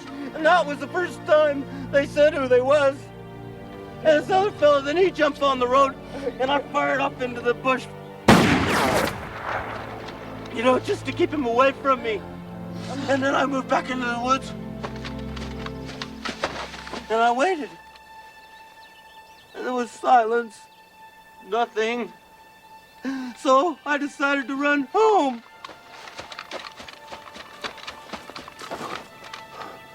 That's when I saw Sammy.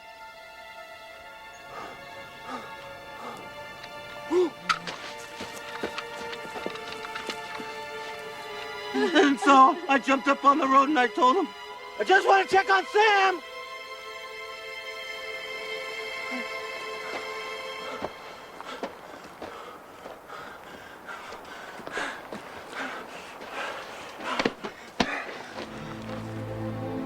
Oh my God.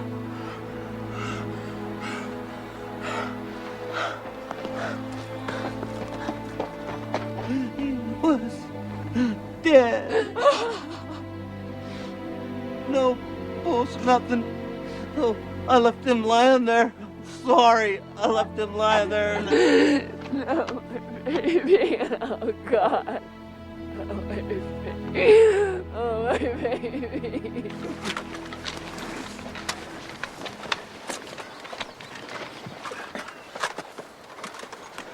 What happened? We were leapfrogging down the hill in the woods where the dog was catching up with us. We crossed the road. I saw Weaver coming down the fork to the right, Harris to the left. It must have been an ambush. The dog was coming at me. So I yelled at Weaver, "Back off! U.S. Marshals!" Weaver turned and ran back up the road. I moved into the woods. So did Barnett. The kid and Harris kept coming. So Barnett got up and yelled, "Stop, U.S. Marshals!" Harris turned and shot Barnett. I fired at Harris. Thought I'd gotten him. I took out the dog so wouldn't lead Harris to us. When I moved back into the woods, I heard Adams call me. Kid yelled something, fired at us. I heard Barnett calling for help. I'm hit. I let off a second blast. I saw the kid run back up the fork where Weaver went. I moved to Barnett. I felt his pulse.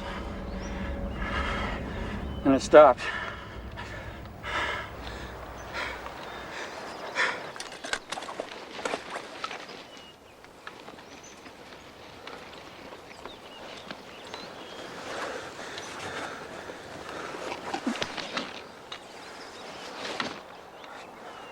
We gotta get him out of here.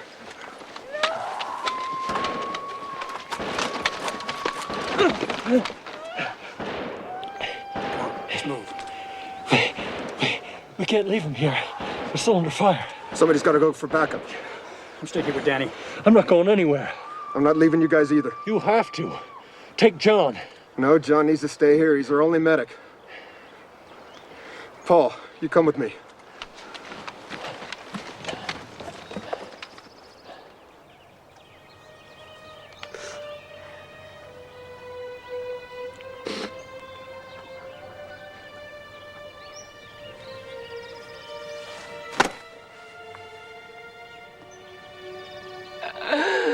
I want to get my baby. Come on, Mama. They're still down there. Kevin, we're going to get Sammy. They're still down there.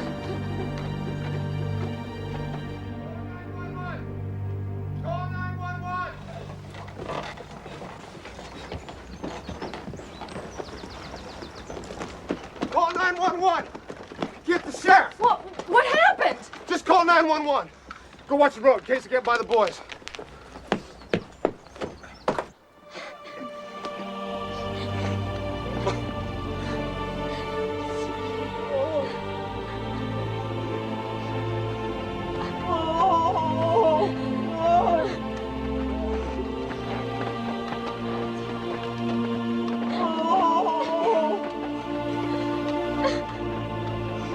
This is Marshal Brian Jackson. I'm up at the Marks house on County Highway 12. I got one officer dead, got more pinned down. I need help quick. I want the state police, all the help I can get. We got to get back in there for the trapped officers now. Okay, I'll be here. Get your kids out of here. Get them down the mountain. I'm calling Washington for backup. It's gonna get hairy. Inside, put your shoes on.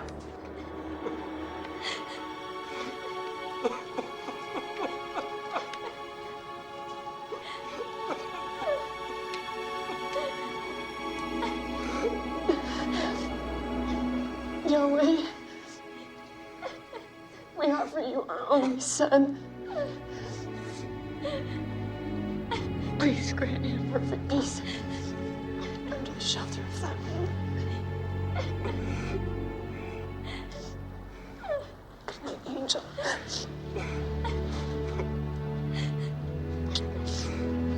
Connect my angel.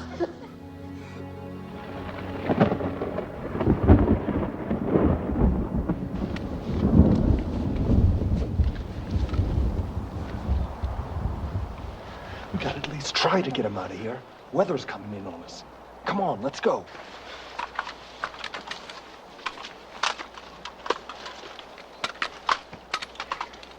Okay.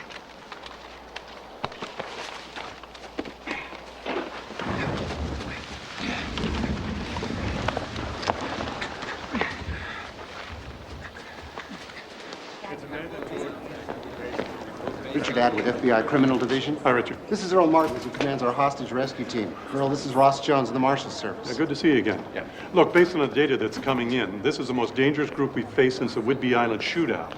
They didn't think twice about firing on my men. And now that a marshal's down, it's definitely an FBI matter. Your men are still pinned down? That's right. How on earth did this happen? Well, according to the threat assessment, the family were armed to the teeth. We thought that a small, tough group would be the way to go. Well, what went wrong? Well, we might have underestimated them. We made the same miscalculations in the past with the Aryans, and it always ends up with an officer down. I'm not making that same mistake again. Respond with massive force. Use both hostage rescue teams. Throw everything we've got against them immediately. The longer we wait, the greater the chances of my losing another man. How long will it take? Well, Jones and I can be on the private plane almost immediately. I'll have the HRT up there early in the morning, and let's hope the guys on the hill can hold out. All right.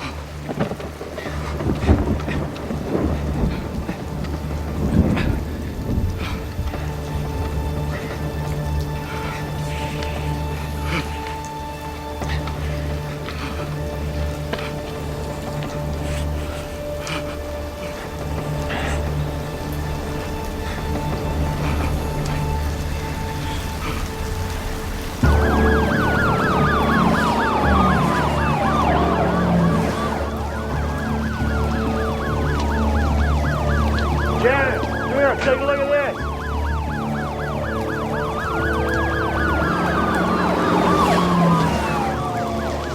What do you reckon that's all about? I don't know.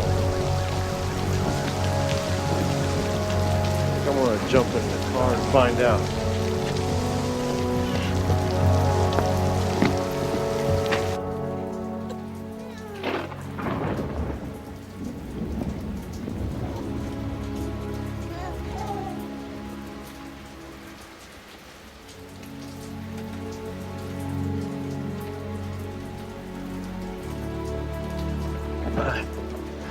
Killed a man. Even though he shot Sammy. I feel so sorry. I'm so sorry. What were you supposed to do, Kevin? Wait until those Zog bastards finished off their ambush by killing us all?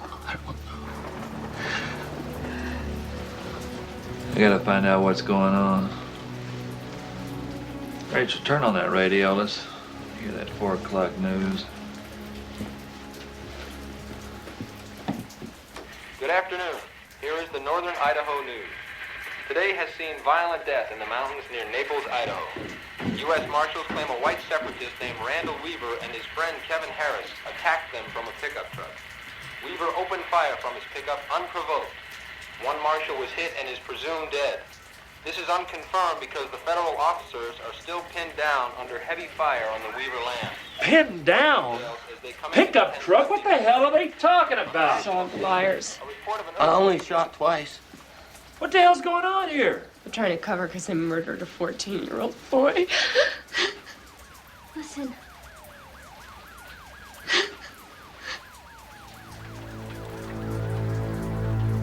Coming after us. We're not running away! This is our home! This is where we stay!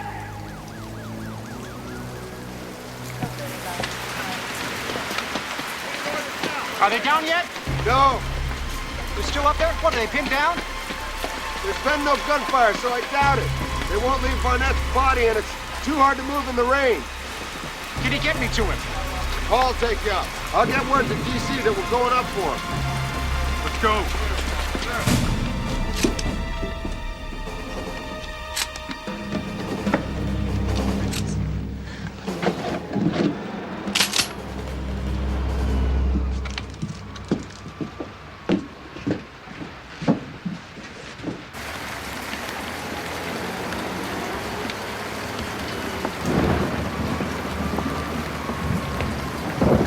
Trucks.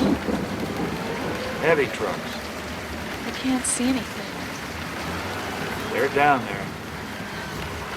What the hell are they bringing in? Never sent them to the Mark's place. Those traitors. Identify yourselves or I'll shoot! It's me, Paul! Come on. Chief! They cut Barnett down. They what? In cold blood? Well, I'd taken the dog out, I had to, but Barnett never got a shot off. Come on, let's get the hell out of here. Bring everything. Get him covered up. Keep that light going. Don't keep behind. Come on, let's go. Got it. Put it out.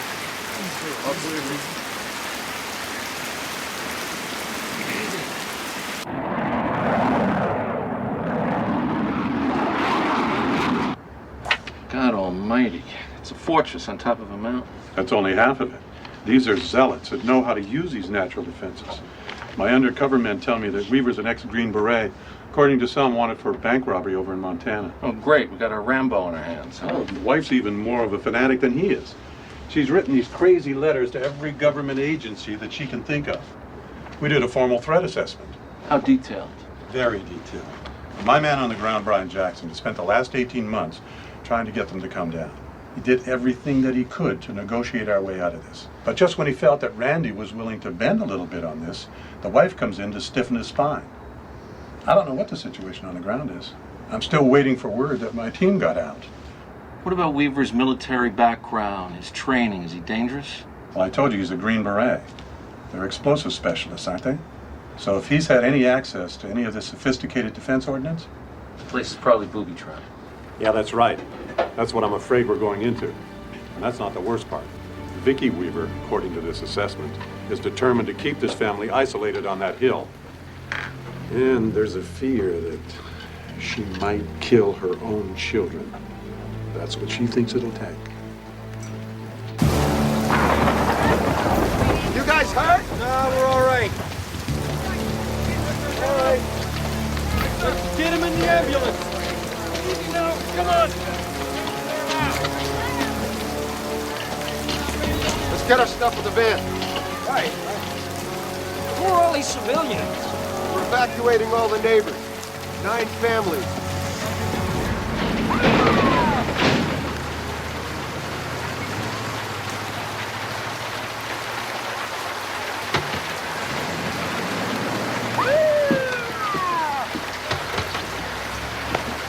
Loss, man. A real loss. Best man I ever knew. Just not right, is it? I mean, what the hell these people got against us? It's their government, isn't it? That's the problem nowadays. Everybody's got their own ideas about what the government ought to be. All we can do is get on with the job. Which makes us luckier than Danny. Finish the weapons check, Paul. I think I'll call Danny's wife. I thought you said Danny never got any shots off. He didn't? Then how come there's 7 rounds missing from his weapon?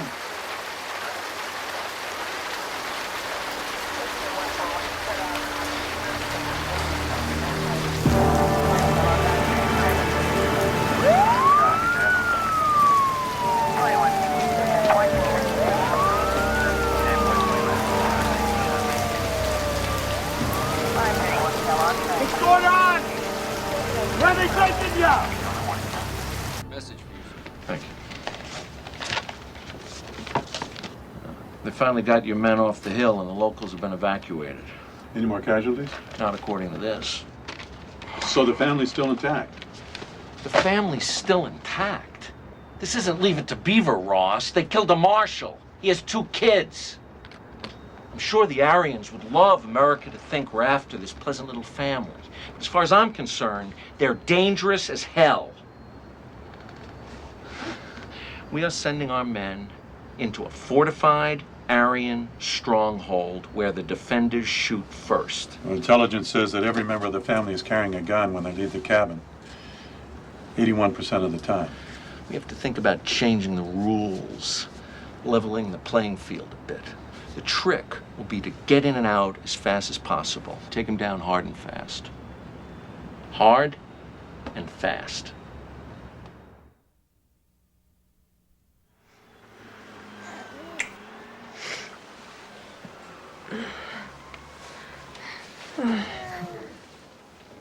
What time is it? It's just before sunup. Did you sleep? Oh, I was dreaming. A lot of dreams. What's happening? I don't know. Sounds like they're building an army down there at the Marx's. Why didn't somebody come up and talk to us?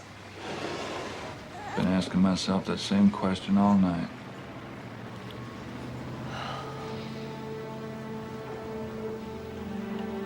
Ma, you know, I just can't help thinking that if I'd just gone to court that day, maybe, you know. Honey, come here, please.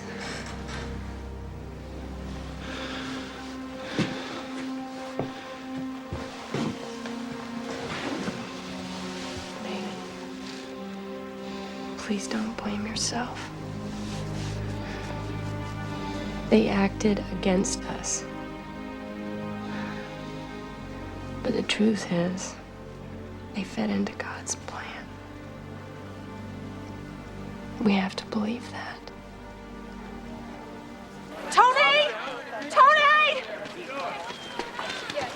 We know. He was here last night. Weaver's on a tear, huh? One of the feds said Randy dropped a marshal, killed him.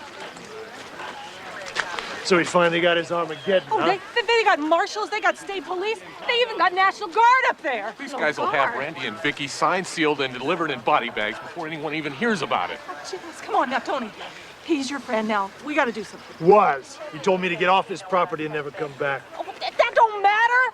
We can't let this happen. Come on now, he's still our neighbor. Right. Hey, you think you got enough guys to take one man off the mountain, huh? Hold up. Right, in the command center there. Stand up. Got a medical team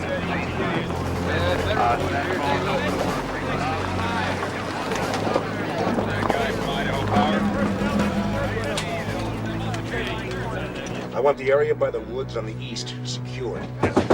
All right, what's your problem? Same as yours, Doug. Good to see you. Glad to have you here. This is Ross Jones, our liaison with the Marshal Service. Doug Wilkes, FBI Special Agent in charge. Gentlemen, have a seat. Okay, so far so good. We've got the deputy marshals down, and before long I'll have the perimeter secured.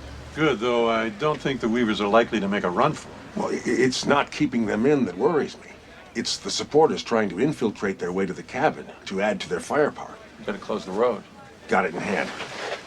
My biggest problem right now is that I don't have any eyes on the top of that knoll, nor for that matter any eyes on the cabin or the compound proper. The hostage rescue teams are on their way. They'll give you all the eyes you want up there. Good. Meantime, I've asked the Idaho National Guard for support. They've got some armored personnel carriers, and I think just the sight of those ought to calm things down. I don't want this thing dragging on. Well, that's up to Weaver and Harris, isn't it? I mean, if they keep firing on us, we'll have to hunker down, won't we? Not necessarily. Earl? We've been working on some revised rules of engagement. Level the playing field a little. Look, what the hell's going on? Get out of here!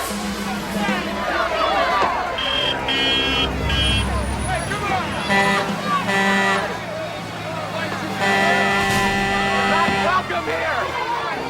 American citizens! A standoff between right-wing extremists and federal officers continues to grow more volatile as both sides dig their heels deep into a remote mountaintop in northern Idaho. A U.S. Marshal is dead, and the FBI has the fugitives surrounded. The Weavers, backed up by a friend, Kevin Harris, have entrenched themselves in a mountaintop fortress, waiting for the government they despise to make the first move. The standoff set in the middle of a possibly booby-trapped compound. It's a home site. With highly trained federal marksmen against Weaver and his 3 gun-toting children and wife. Gun-toting Weaver, children? wanted on What are they weapons talking about? They're has been kids. holed up They're in our the makeshift grandkids. They're not going to hurt anybody. They called it a fortress. A fortress? I've built better barns than that plywood mess. Yes, I'm still here. No, ma'am. No, ma'am. I tried to explain to the other lady. I'm not with the press. I'm Vicky Weaver's father. And I'm just trying to find out. No, I don't want your prepared statement. Please listen to me. I want to speak to a U.S. Marshal. His name is Brian Jackson. Yes, ma'am. He's the only one. Oh, come on. They put me on hold. Irma, you put some things together for the car. Yes. We're going to go to Idaho. Yes.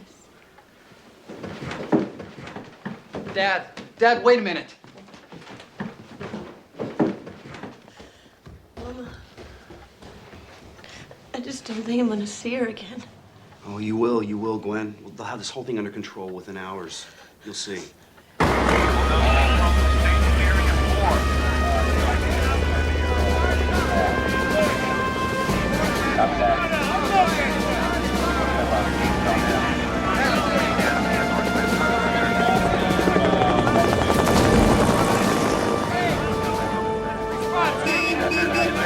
God!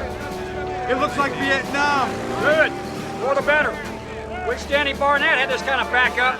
FBI hostage rescue team. They traveled first cabin all the way. All right, come on, guys. You don't want to debrief us. Back up, Dave. Back up now. Okay, how's this? If any adult is seen with a weapon in the vicinity of where this firefight took place, then this individual could be the subject of deadly force. Could or can? What's the difference? Can is more specific, more definite. Good. Greater latitude for my hostage rescue team. But it still implies that they have to make a decision. And by the time they decide whether someone with a weapon can be neutralized or not, could be too late. What about the children? Children? These children are armed and as dangerous as any of the adults. Shouldn't we fire on anyone who's armed? I don't want my men compromised by a child. Then do we include the children in these revised rules? Well, I don't want to endanger children either, but I've got my men to worry about, and a rifle bullet kills, no matter how young the shooter is. Well, there's truth in that, but we still have to make a distinction. The children should only be subject to our standard rules of engagement, not to any of these new changes. Deadly force can only be used against the children if they threaten bodily harm. All right. Do we all agree that the new rules of engagement will read, any agent can and should use deadly force against any armed adult? You all right with this? We got to get a clearance through Washington. I'll write out the exact wording and call it in. Who should I ask for? Get as high up the food chain as possible. If anyone's got a problem with this, get them back to us as soon as possible. Sniper observers will secure the perimeter. We've already been told what positions to go in. They'll secure the whole area. Over on this end, once the blue team is in place, we'll have the gold team backing up the blue team position. Is that clear? Finally, we've revised the rules of engagement. I want you to listen carefully. We're going to operate under this set of rules. If any adult in the compound is observed with weapons after the demand for surrender is made, deadly force can and should be used to neutralize this individual. If any adult male is observed with a weapon prior to the announcement, deadly force can and should be employed if a shot can be taken without endangering the children. If compromised by the dog can be taken out. If any subjects other than Randy, Vicky, or Kevin Harris present a threat of death or grievous bodily harm, normal FBI rules of deadly force apply. Any questions? Yes, sir. By any other subjects, does that mean the children? Any other subjects. That's the wording approved by Washington. All right, we move out in 10 minutes. Let's go.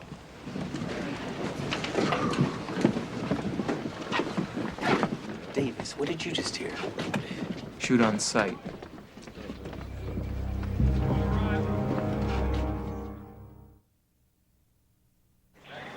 Leave the cabin here. Blue team here. Gold team here. Not working. What do you need to do? Just take it. First recon. You think we gotta help them? No, we've been up there. They don't want to hear it. Come on. Let's get out of here. Hey, guys! This is Agent Stanfield. He's the hostage team negotiator. Before the incoming hit, did you try and talk to him? Didn't get a chance. As soon as I ID'd myself as a marshal, they started firing. Just like that. No way the fallen officer fired first, was it? Well, I didn't think Barnett had fired, but there were rounds missing from his weapon. Really? Well, did the brass know that? Doesn't seem anybody cares much what we have to say. At least not right now. Stanfield! Front and center! Thanks, guys. I need all the information I can get.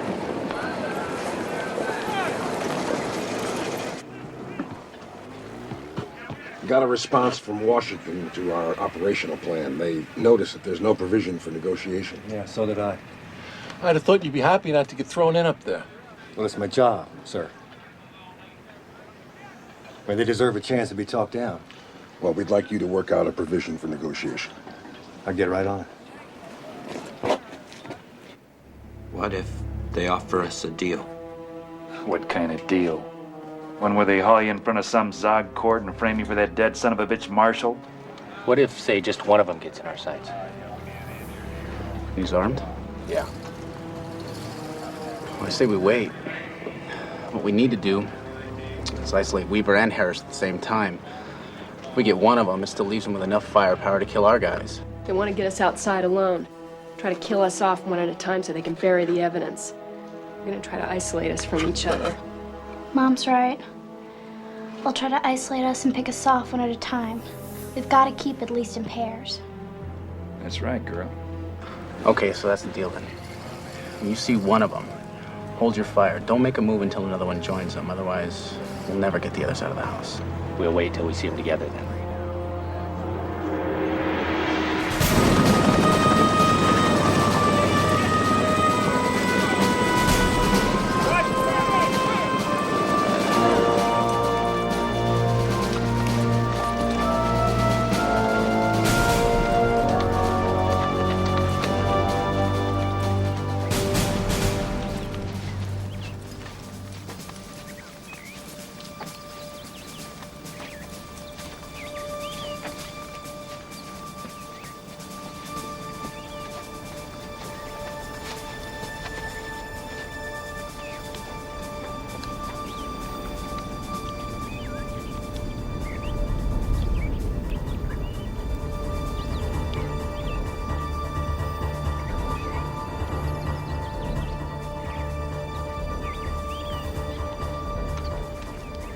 Blue leader in place.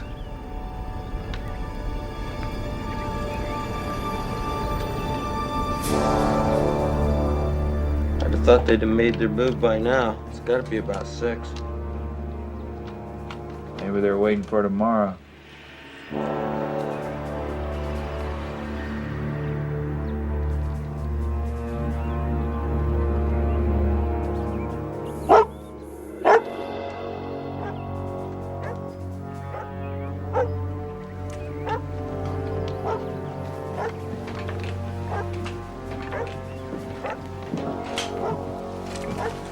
You scared?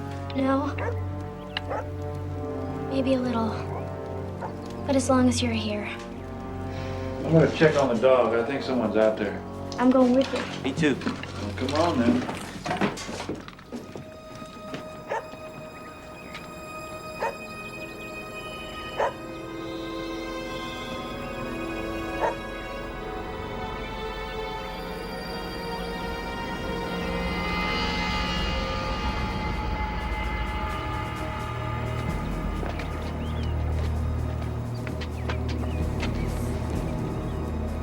If they're out there, I guess they don't want to talk.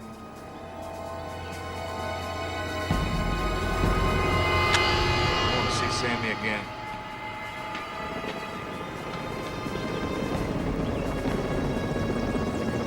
I gotta stay with Daddy.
Randy. Oh, it hurts so bad. Shoot me, please. Shoot me, please. Oh, Weaver. Ah. You got one good arm. You're gonna have to do it. Sarah! Help me with these curtains. Come on.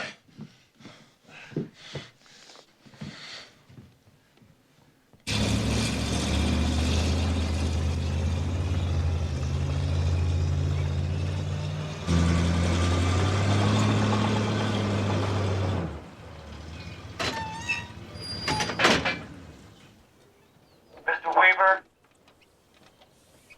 this is Dwight Stanfield of the FBI. You should understand that we have warrants for the arrest of yourself and Mr. Harris. I would like you to accept the telephone so that we can talk and work out how you will come out of the house without further violence. I would like for you or one of your children to come out of the house, take the telephone, and return to the house.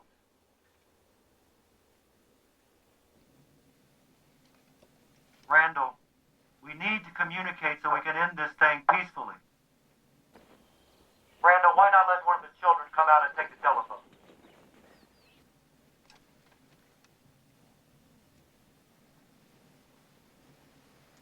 Try the wife.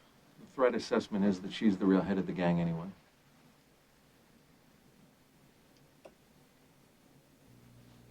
Vicky, is this how you want to resolve this? Please take the telephone.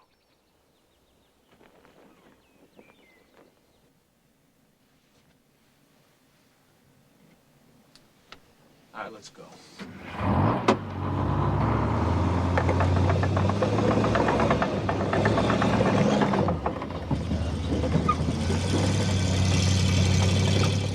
The kings of the earth, and the great men, and the chief captains, and the mighty men, hid themselves in the dens and the rocks of the mountains, and said to the mountains and the rocks, Fall on us, and hide us from the face of him that sitteth on the throne. For the great day of his wrath is come, and who shall be able to...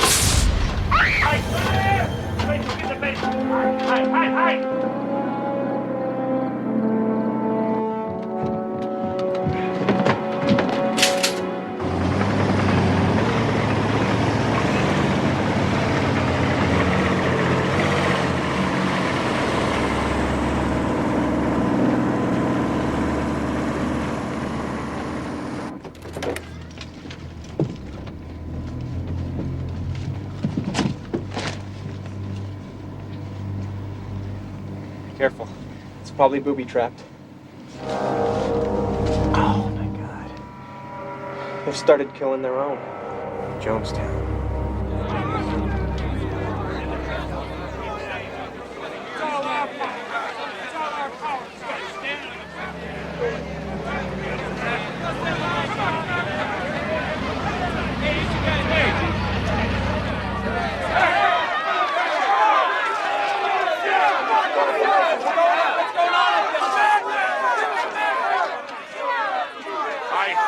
I have a short statement to make.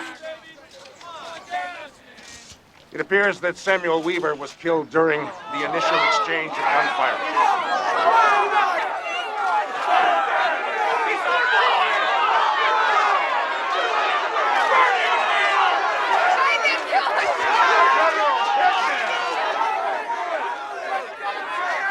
Samuel's death is a tragedy, as is the death of Deputy Barnett. He wasn't 14 years old!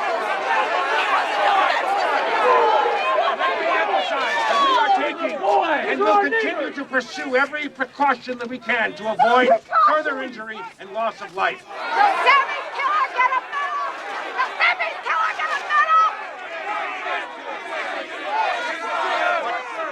medal! What bullet killed Samuel Weaver is still under investigation.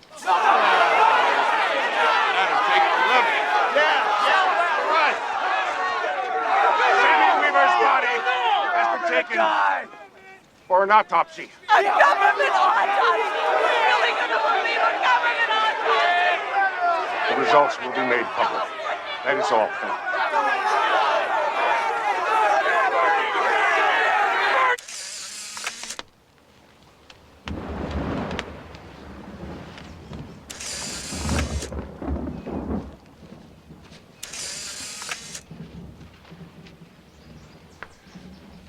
I don't get it. The marshal said Barnett got hit and dropped immediately. But he had the M16, and his cartridges are spread out over 22 feet. That doesn't make sense.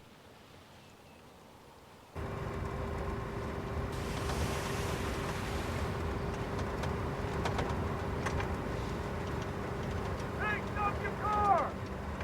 Come on, man! Get out and join us! Why are you running? Come on, man! Join us! Yeah! Come on, join the white power!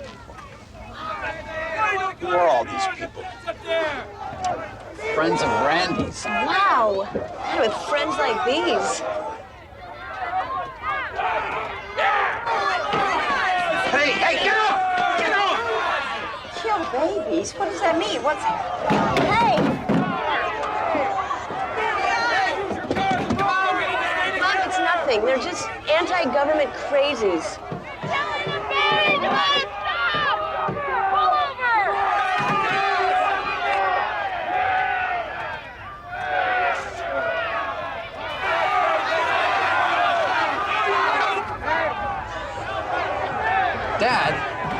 Dad, what are you doing? I don't want any part of this. Help us out! Don't leave! Help us out! We're gonna get a motel and call Brian Jackson. He'll tell us what to do. We'll get to the bottom of this. We would like you to make an audio tape asking him to come down, and we'll play it over our speaker system. Well, I don't know why she'd listen to us now. I mean, everything she's afraid of has been happening. I don't know how this could happen. That's my daughter up there. She's no killer. I need to hear this from Brian Jackson. I've talked to him before on the telephone, and I trust him. There's no offense. None taken. I'm just an FBI agent who's been sent in on this, Mr. Coulter. I don't expect you to trust me, but we need you. Well, I don't think we have any objection to making a tape. Well, I'm glad to hear that, sir. Oh, and we would like something else, too. We need a layout of the furniture inside the cabin. I understand you know it. What? A layout? What for? What are you going to do? Go up there and rush them? I mean, why? Why do you need a layout? Well, once they're out of there, we're worried about booby traps. And a sense of what's where might help us figure out where the danger areas are. Booby traps?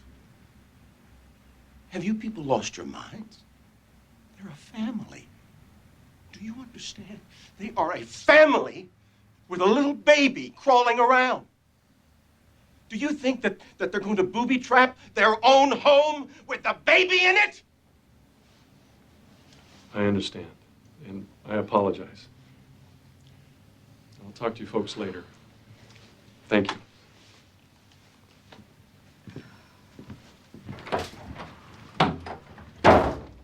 Damn them. Damn them to hell. Ralph. That's right, Murphy. Damn them to hell. This is Ed Johnstone reporting from Ruby Creek, Idaho. In an announcement an hour ago, the death of 14-year-old Sammy Weaver leaves a great many questions unanswered. Was he killed during the initial exchange of gunfire? Who fired the bullet? Did the bullet come from the marshal? Man was standing right here. He was standing right here in front of us and didn't tell us. He knew, and he didn't tell us. My God, what kind of people are these?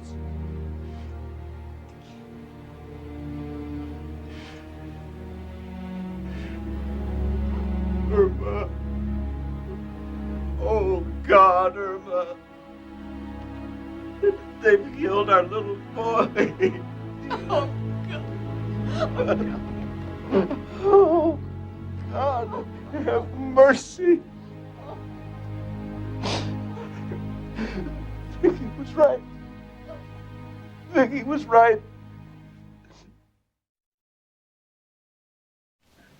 These are the photos of Barnett's spent rounds at the Y. Yes, sir. You sure they're Barnett's? There's no other explanation. Okay, thank you. Keep us posted.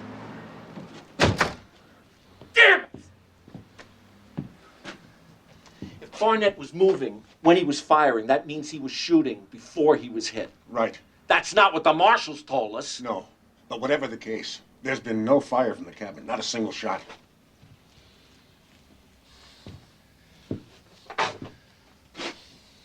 Then our revised rules of engagement are no longer justified. Revert to normal rules. Now!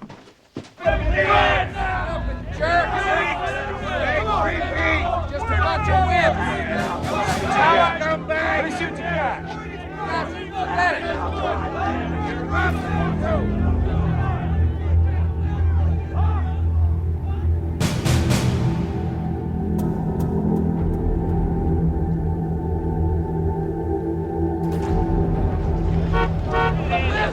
Now we'll see some action. Who is it? Green Beret. Reinforcement. Oh, great, Miss here. The next president of the United States. Go. Go.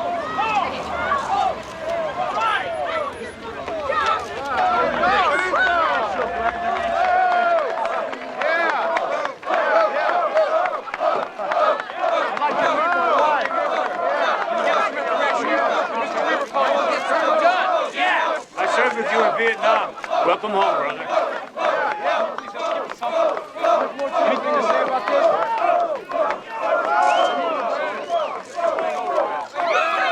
Name's Greitz. G-R-I-T-Z. Greitz. Rhymes with whites. I want to speak to the top man.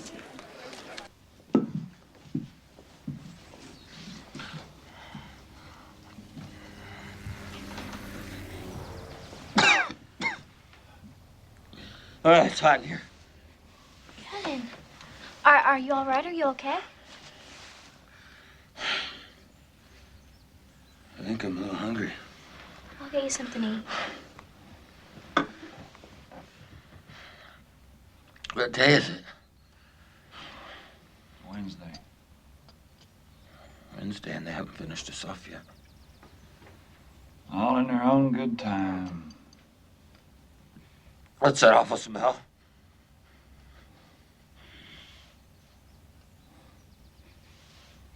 You get used to it.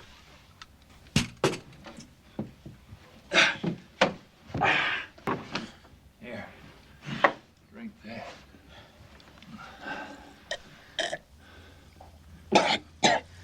You know, I've been thinking. We ought to write down what happened at the Y. You know, you were with Sammy. We should put that down.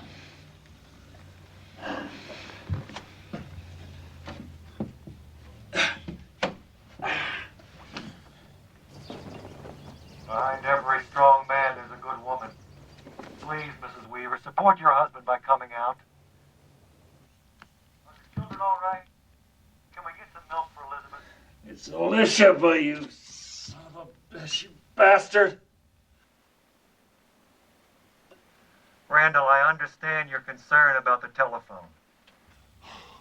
And I can also understand why you might not want to step out on the front porch. We don't answer these bastards.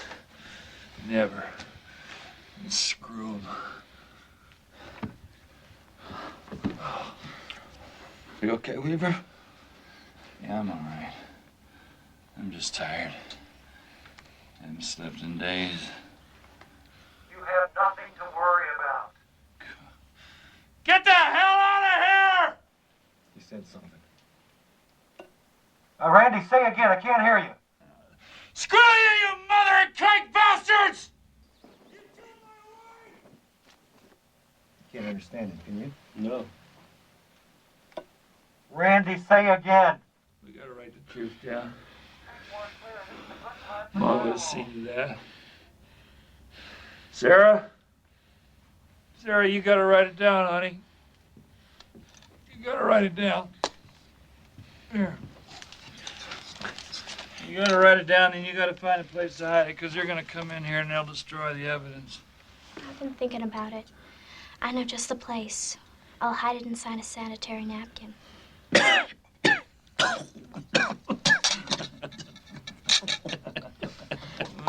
Those big bad killers, they won't think to look there, will they?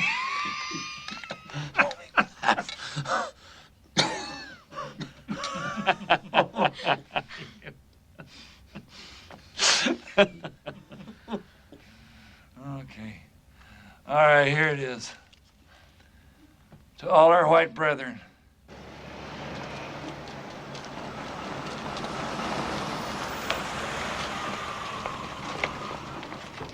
Mr. Coulter. Mr. No Coulter, statements. just a few words. No interviews, I please. know that's your position, but surely you'd like to get a message to your daughter and son-in-law. We can help you do that. Just leave us alone. I don't see how. We're not exactly a family that sits around watching Home Shopping Network. They Excuse can't us. be completely isolated. No one is anymore. You don't understand. They're not like you or even me. The only contact they've got with the world is a battery-operated radio, and the only broadcast they even listen to is Paul Harvey. If you give me a statement, I'll get it to Paul Harvey. Person to person, Randy Weaver, in your mountaintop cabin on Ruby Ridge in northern Idaho's Panhandle. Just down the mountain on all sides, you are surrounded, you know, by more than 200 marshals and FBI agents and state police, local sheriff's deputies. They've been there for 7 days, trying to wait you out or starve you out. When they tried to force their way into your cabin a week ago, there was a shootout. A deputy marshal was killed, and your own son was killed. Randy, that is enough killing. You and your family have to be wondering how you, wanting only to be left alone, have come to be held captive by more than 200 armed lawmen. Well, I wonder too. Randy, I want to offer you a proposition. I will arrange for an attorney in Spokane to represent you with a plea of self-defense. Paul Harvey. Good day. You didn't even mention Vicky. Nobody knows the truth but us. But to keep that secret, the Zog will have to kill us too.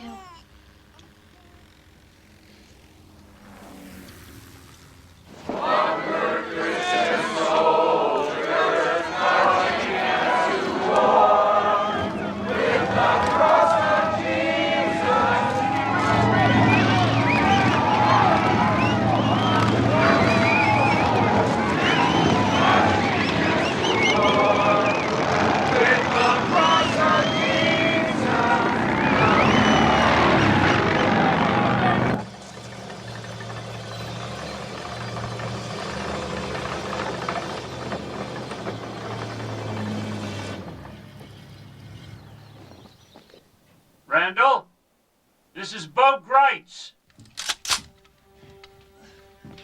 Stay down, Sarah, stay down.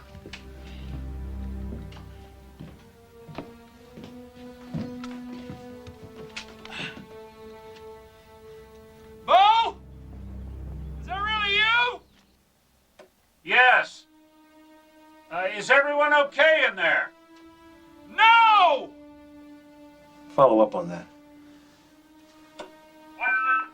What's the damage?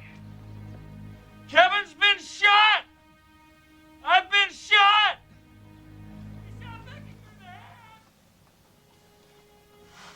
What did he say? I'm not sure. I think he said Vicky's dead. We've been calling out to her for 7 days. I'm getting out. I gotta get closer. We don't have a contingency, Bo. We haven't talked about this.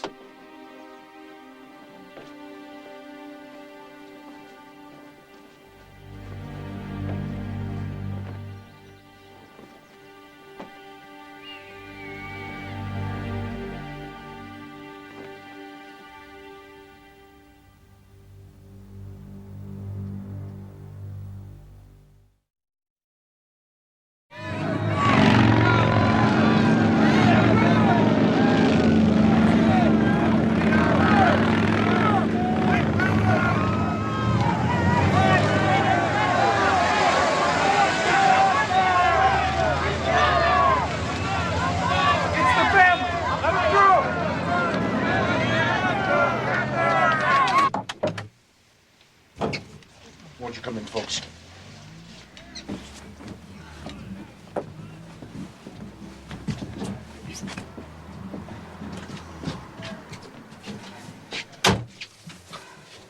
Thanks for coming.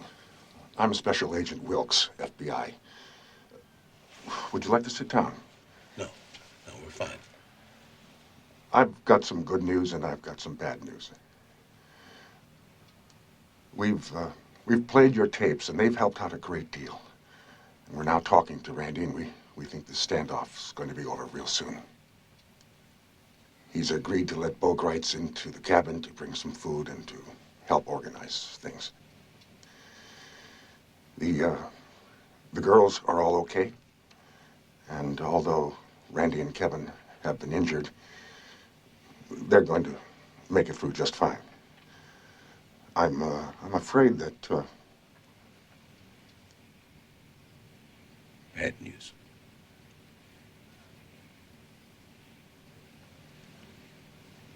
the bad news is that Vicky's no longer with us.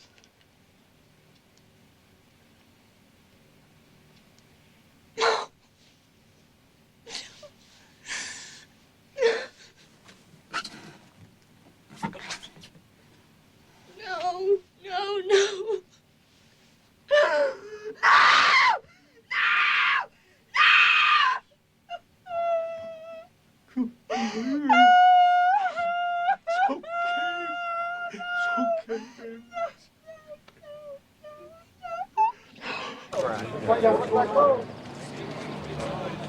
Right, driving in the road around. Fine. You may need backup.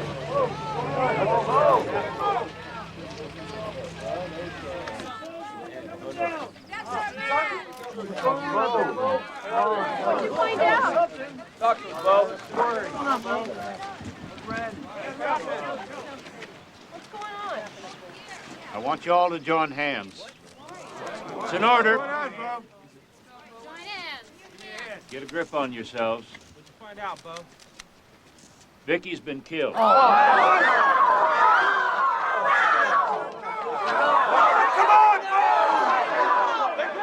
Great woman, a pioneer woman, has had her life taken. But she is in God's hands, even as we speak. How many more are gonna die? There's a bureaucrat up there who's guilty. Come to me! Somebody will be brought to the bar of justice. For now, I want you to stay calm. I want you to pray and think of Vicky. Our Father, who art in heaven, hallowed be thy name. Thy kingdom come. Let go of the line! That's not the way to go. No, I need your help here. Forgive us our trespasses, as we forgive those who trespass against us. Don't you see, Randy? Kevin's gonna die if you don't get him out of here. And Vicky.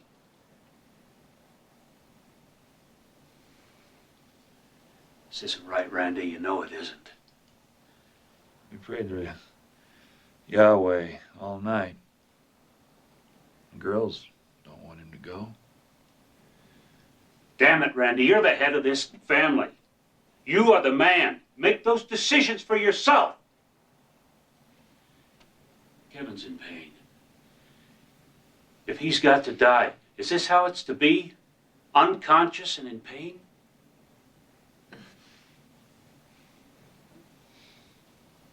I ask you, Randy, Green Beret to Green Beret. Is that the way for a warrior to die? Randy, if Kevin dies, there'll be no witness to Sammy's death, except on their side. Sammy will never get justice. I'm just so tired, Bo. I know. You need some sleep. We can fight this battle, Randy.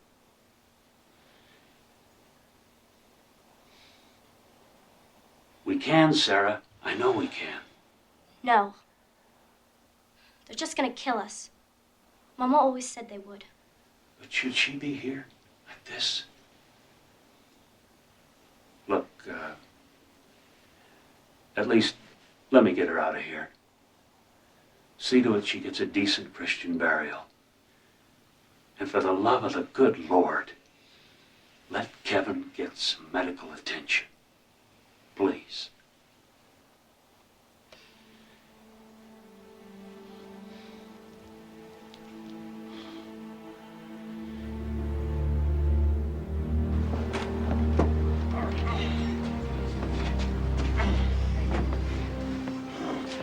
They coming out? Just Kevin and Vicky's body. Sarah wants to stay and die in there. What about the rest of them? Tomorrow's another day.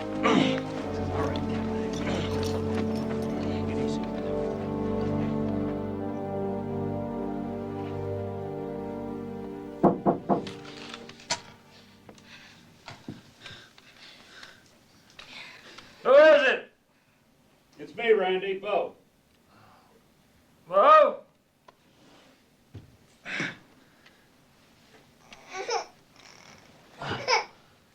Me and the girls, we talked it over and we decided we're gonna stay.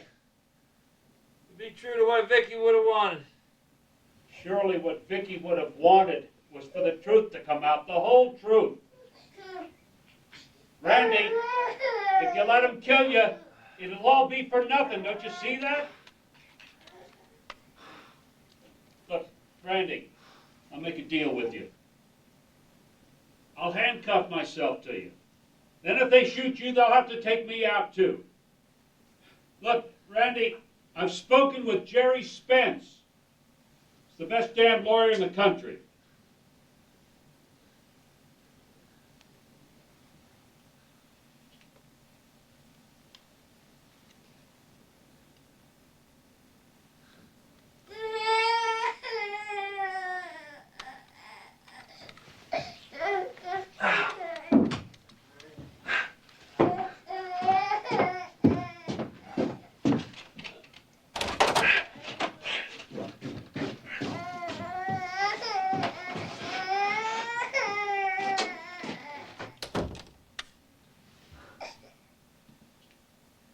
Maybe we should wait until the Feast of Trumpets.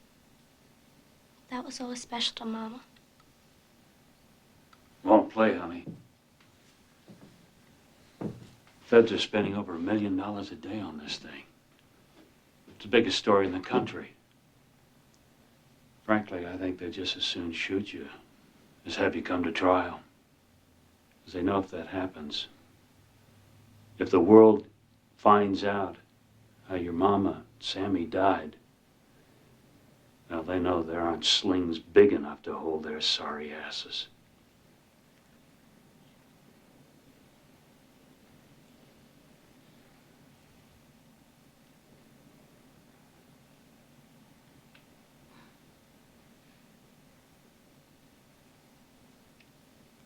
Can you give us a few minutes to straighten up the cabin? Mama wouldn't want anybody to see it this messy. Sure, honey.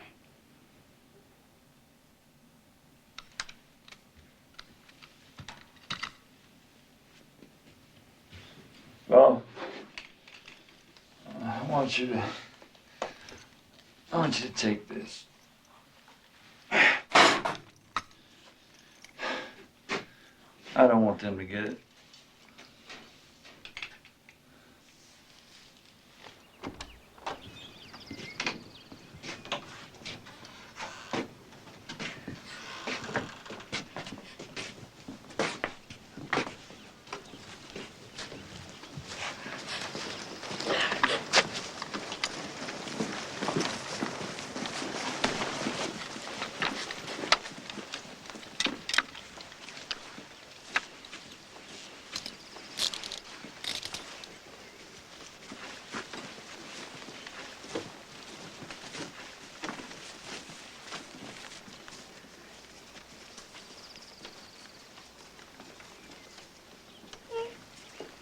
You can't even look at me, can you?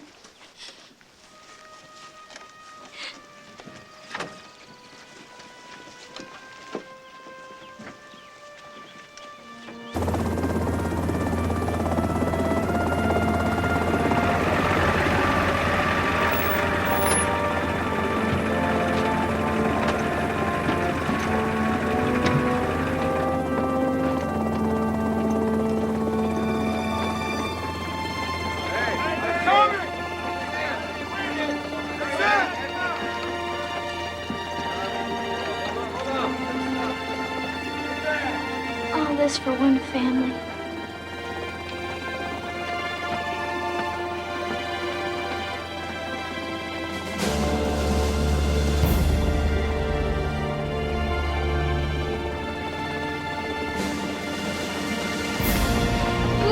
I'll kill you!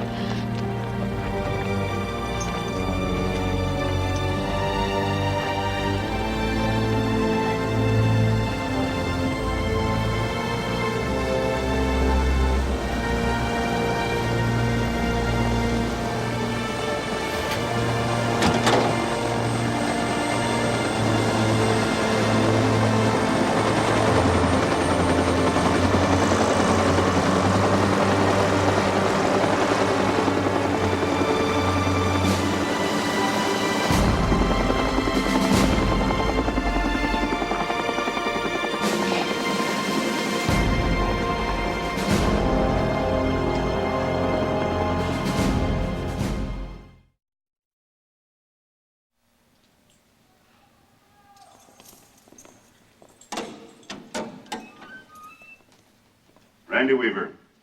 My name is Jerry Spence. I'm your lawyer. You? That's right. I'm from Wyoming. I dress the way I want to.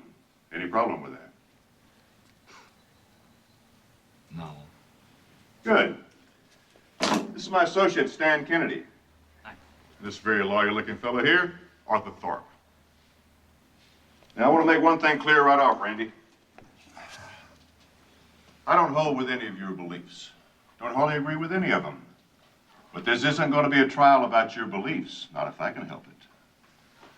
This is about whether a citizen is protected by the Constitution of this land, about whether he's entitled to believe what he wants, without worrying about some fat bureaucrat in Washington stepping in and killing him for it. We intend to make sure the jury considers the legal charges against you, not your religion. Isn't that why they came after us in the first place? Yes. And that's why they're wrong. And that's why they're going to lose this case, you hear? Now, Randy, when you walk out here a free man, I'm going to celebrate. Not because I agree with you, in spite of it. I can't go against everything I believe. Everything I know to be true. That'd go against Vicky's memory. Look at me. One last time. I don't give a damn what you believe. Hell, I got relations that are Jews. Randy, I got relations that are African Americans. That's right. Family. So we play by my rules, or I'll find myself another game. Well, if we don't put her on the stand, you can be damn sure they won't. That poor girl. She would bring any jury to tears. Are you crazy? Now, what makes you so sure? You'll see. If you let me practice her. Now, Sarah, you understand this is just practice and that I'm playing the prosecutor. Yes, sir. And you have to answer every question as if you were under oath. Do you understand that? Of course. I'd never lie. I've sworn in the Bible. Good. Okay, let's give it a try. Now, Sarah, you wore a swastika as part of your everyday existence, didn't you? Yes, sir. You think that's a pretty neat thing to wear, don't you? Yes, sir. And did you help your father steal some water pipe from a neighbor, Roy Marks? Yes, sir. And did you think it was okay to march in front of the Marks' house and call their kids niggers? Yes, sir.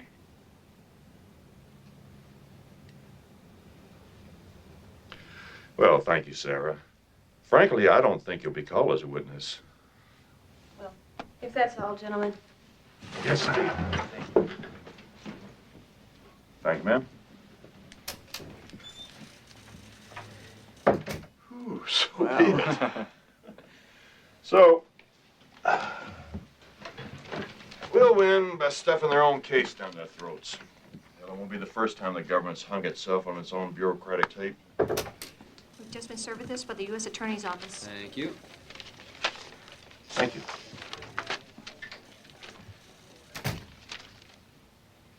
Well, they want Randy on the weapons charge and failure to appear at trial. They're charging both Randy and Kevin with murder one. They're asking for the death penalty. Are they indeed? Well, we're just going to have to earn our day's pay, aren't we? We're not getting paid. Suppose you were just walking through the woods and you encountered someone dressed like you. How do you think you'd respond? I'd be curious. I might even decide to leave the area. Even if it were your property? And what if this person then just shot your dog right next to you? Bang! Just like that. That's not what happened, sir. No? Well, tell us this. That's a very heavy weapon you have. A 9mm machine gun with a suppressor. Why would you need a weapon like that? No reason. Really? You carried a heavy weapon, one that's ineffective at long ranges by accident? And was it an accident that you threw rocks at the dog? Just to see what he'd do. Really? Now, surely you wanted to lure that dog up the side of the hill so you could take him out. Objection, Your Honor. Sustained.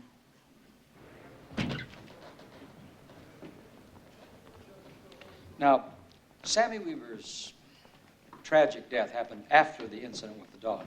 Yes, sir. But the fatal shot didn't come from your rifle, did it? No, sir. It wasn't until after we were fired upon, until after Marshal Barnett was hit, that fire was returned. So it was a purely defensive move. Yes, sir. And Danny Barnett was hit. I went to him. He took his last breath in my arms.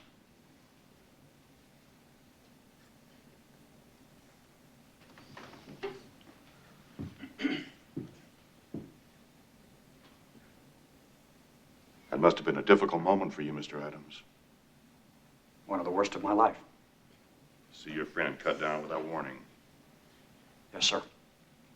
And to see him mortally wounded. Yet, according to your testimony, it was after this that Sammy was shot. Well, yes. And you later discovered that Danny Barnett had managed to fire off 7 rounds. Yes, so I was told. So you would have us believe that Marshal Barnett, mortally wounded, paralyzed, fired after he had first been fired upon. That those rounds, whose spent shells were spread out over several yards, were therefore fired by a dying man who was on the move. And that Sammy, a boy so young that his voice had yet to break, was shot in the back as a defensive move by a mortally wounded man who was able to fire while on the run. Objection, Your Honor. Cause for speculation by the witness. Sustained.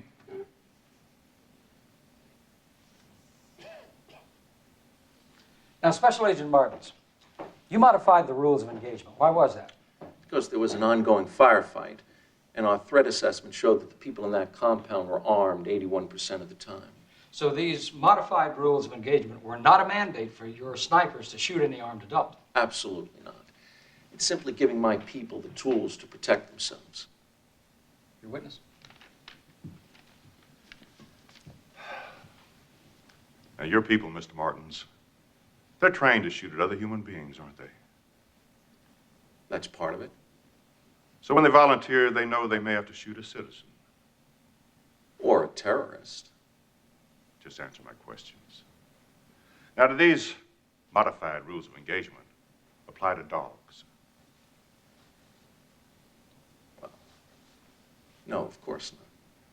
So dogs have more rights than people? Objection, Your Honor.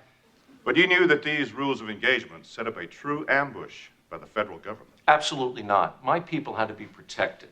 We believe the compound was booby-trapped. Really? Now I see why you shot the dog. Must have been pretty smart, that dog. And the chickens. After all, they seem to know where all the booby traps were since they never stepped on one. Now tell me, Mr. Martins, when you established these rules of engagement, did you ever consider the laws of the state of Idaho? No, sir. I don't operate under state law. I operate under federal law, which supersedes state law. Does it indeed? Poor Idaho. This is the rifle you shot Mrs. Weaver with, Mr. Weaver with, and Mr. Harris with, isn't it? Yes, sir. Did you warn them before you fired? No, sir. I was too far away to be heard. So you just fired at him? I had to, sir. I thought he was about to fire at the advancing helicopter. The helicopter that was behind you? Yes, sir. But if you were here and Marks Meadow is here, the helicopter would have to be coming toward you. Isn't that so? That could be, yes, sir. Oh, I see, it could be. But in any event, you saw an armed man, one not aiming at you, but you saw someone. But someone you identified as Kevin Harris. Yes, sir. Do you see him in this courtroom? Yes, sir, I do. And you wanted to kill him, didn't you? Yes, sir. But you got the identities mixed up, correct? Yes, sir. So you shot Randy Weaver. Yes, sir. And after you shot him, Weaver and Harris ran for the house, correct? Yes, sir. Well, you knew Vicki Weaver was. Yes, sir. And you'd been told that Vicki was more zealous than her husband, correct? Yes, sir. So you shot at Harris and Weaver as they ran for cover behind the cabin door. Is that correct? Yes, sir. Before you shot, you knew the cabin door was open, didn't you? At that time, yes, sir. Did you know it's possible someone was behind that cabin door? They may have been, yes, sir. So you shot both times, and both times you made mistakes, correct? Yes, sir. And you heard a woman screaming after your last shot? Yes, sir, I did. And that screaming went on for 30 seconds. About 30 seconds, yes, sir.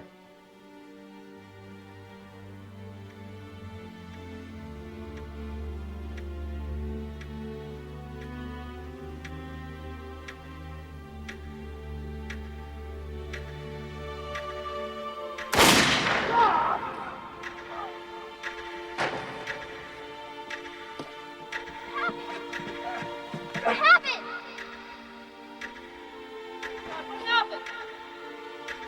I've been shot, Ma! You bastard! You sons of bitches! You bastard! Get in the house.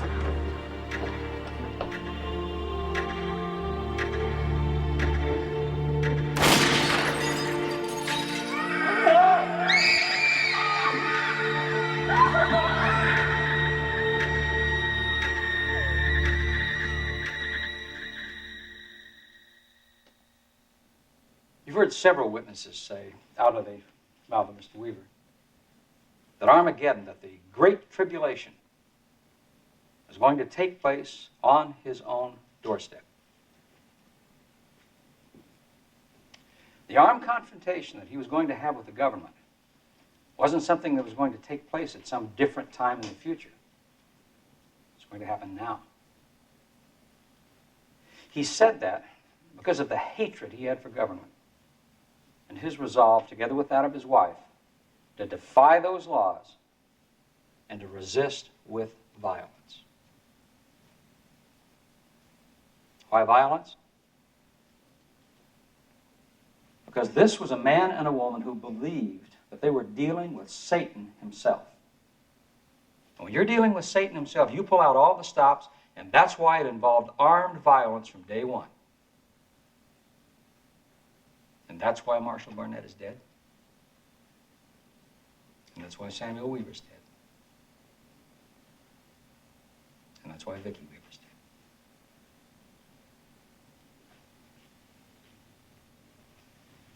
dead. Your summation is dispensed.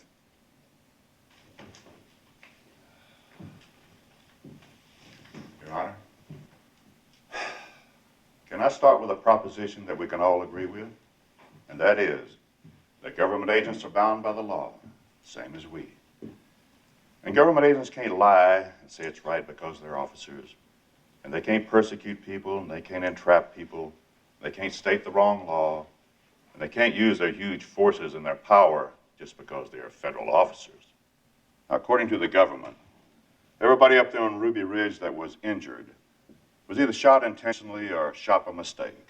But nobody tells us what really happened. Nobody's investigated. Nobody seems to care. None of them are charged with anything. All they want you to do is just forget about it, set it aside, sweep it under the carpet, and do away with that man. A man who lived in a little house in Idaho, wanted to be left alone. Wanted to raise his kids, didn't want anybody to bother him. I will tell you what Randy Weaver is guilty of. Randy, you are guilty of being one stubborn mother. And you're guilty of being afraid. And are we all guilty of being afraid? I want to talk to you now about punishment. Randy Weaver would willingly go to the penitentiary for the rest of his life if he could have his boy back, if he could have Vicky back. Hasn't this man been punished enough? Doesn't this horror have to end sometime? Shouldn't it end with you? And shouldn't it end without having to compromise? Shouldn't you as a jury have the courage to stand up and say, that's it, that's enough? The government has overexercised their power. Now I ask you to do that, here and now. Thank you for your time.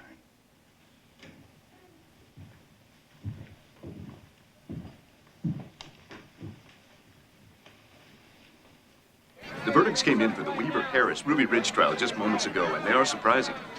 Kevin Harris, acquitted on all charges, even though he admitted he shot the marshal. And Randy Weaver, guilty only on the failure to appear charge and the charge of the commission of a crime while on pretrial release. Now that means that the jury obviously believed it. I think that's the foreman of the jury coming out now.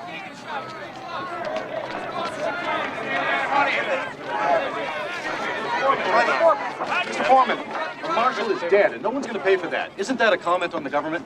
Well, it may be a comment on the government's techniques. Without due process, without fairness, there should never be a finding of guilt. But don't get the idea that this jury identified in any way with Mr. Weaver's beliefs. We don't. It's like Jerry Spence said, we had to find him innocent in spite of his ideas, not because of them. Well, what about the weapons charge, selling this sort of shotguns? Well, that seemed like entrapment to us. Look, if the federal government really wants to put a stop to what's going on out there, and there's a lot of us who think they should, they're going to have to do it the right way. Excuse me. Mr. Foreman. I've been given a tip that Randy Weaver is being drawn out the back door of the courthouse. Let's go run back and get him.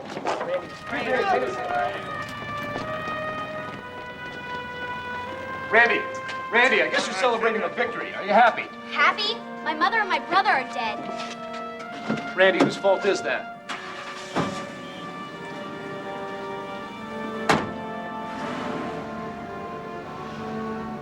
In August 1995, the United States government settled a claim brought by the Weavers by paying them $3.1 million. In settling with the Weavers, the government did not acknowledge any wrongdoing. In March 1996, the 6 marshals involved in the shootout were presented the Marshal Service's highest award for valor for their actions at Ruby Ridge. Randy Weaver and his 3 children returned to Iowa, where Vicky's family resides. The Weaver cabin still stands on Ruby Ridge.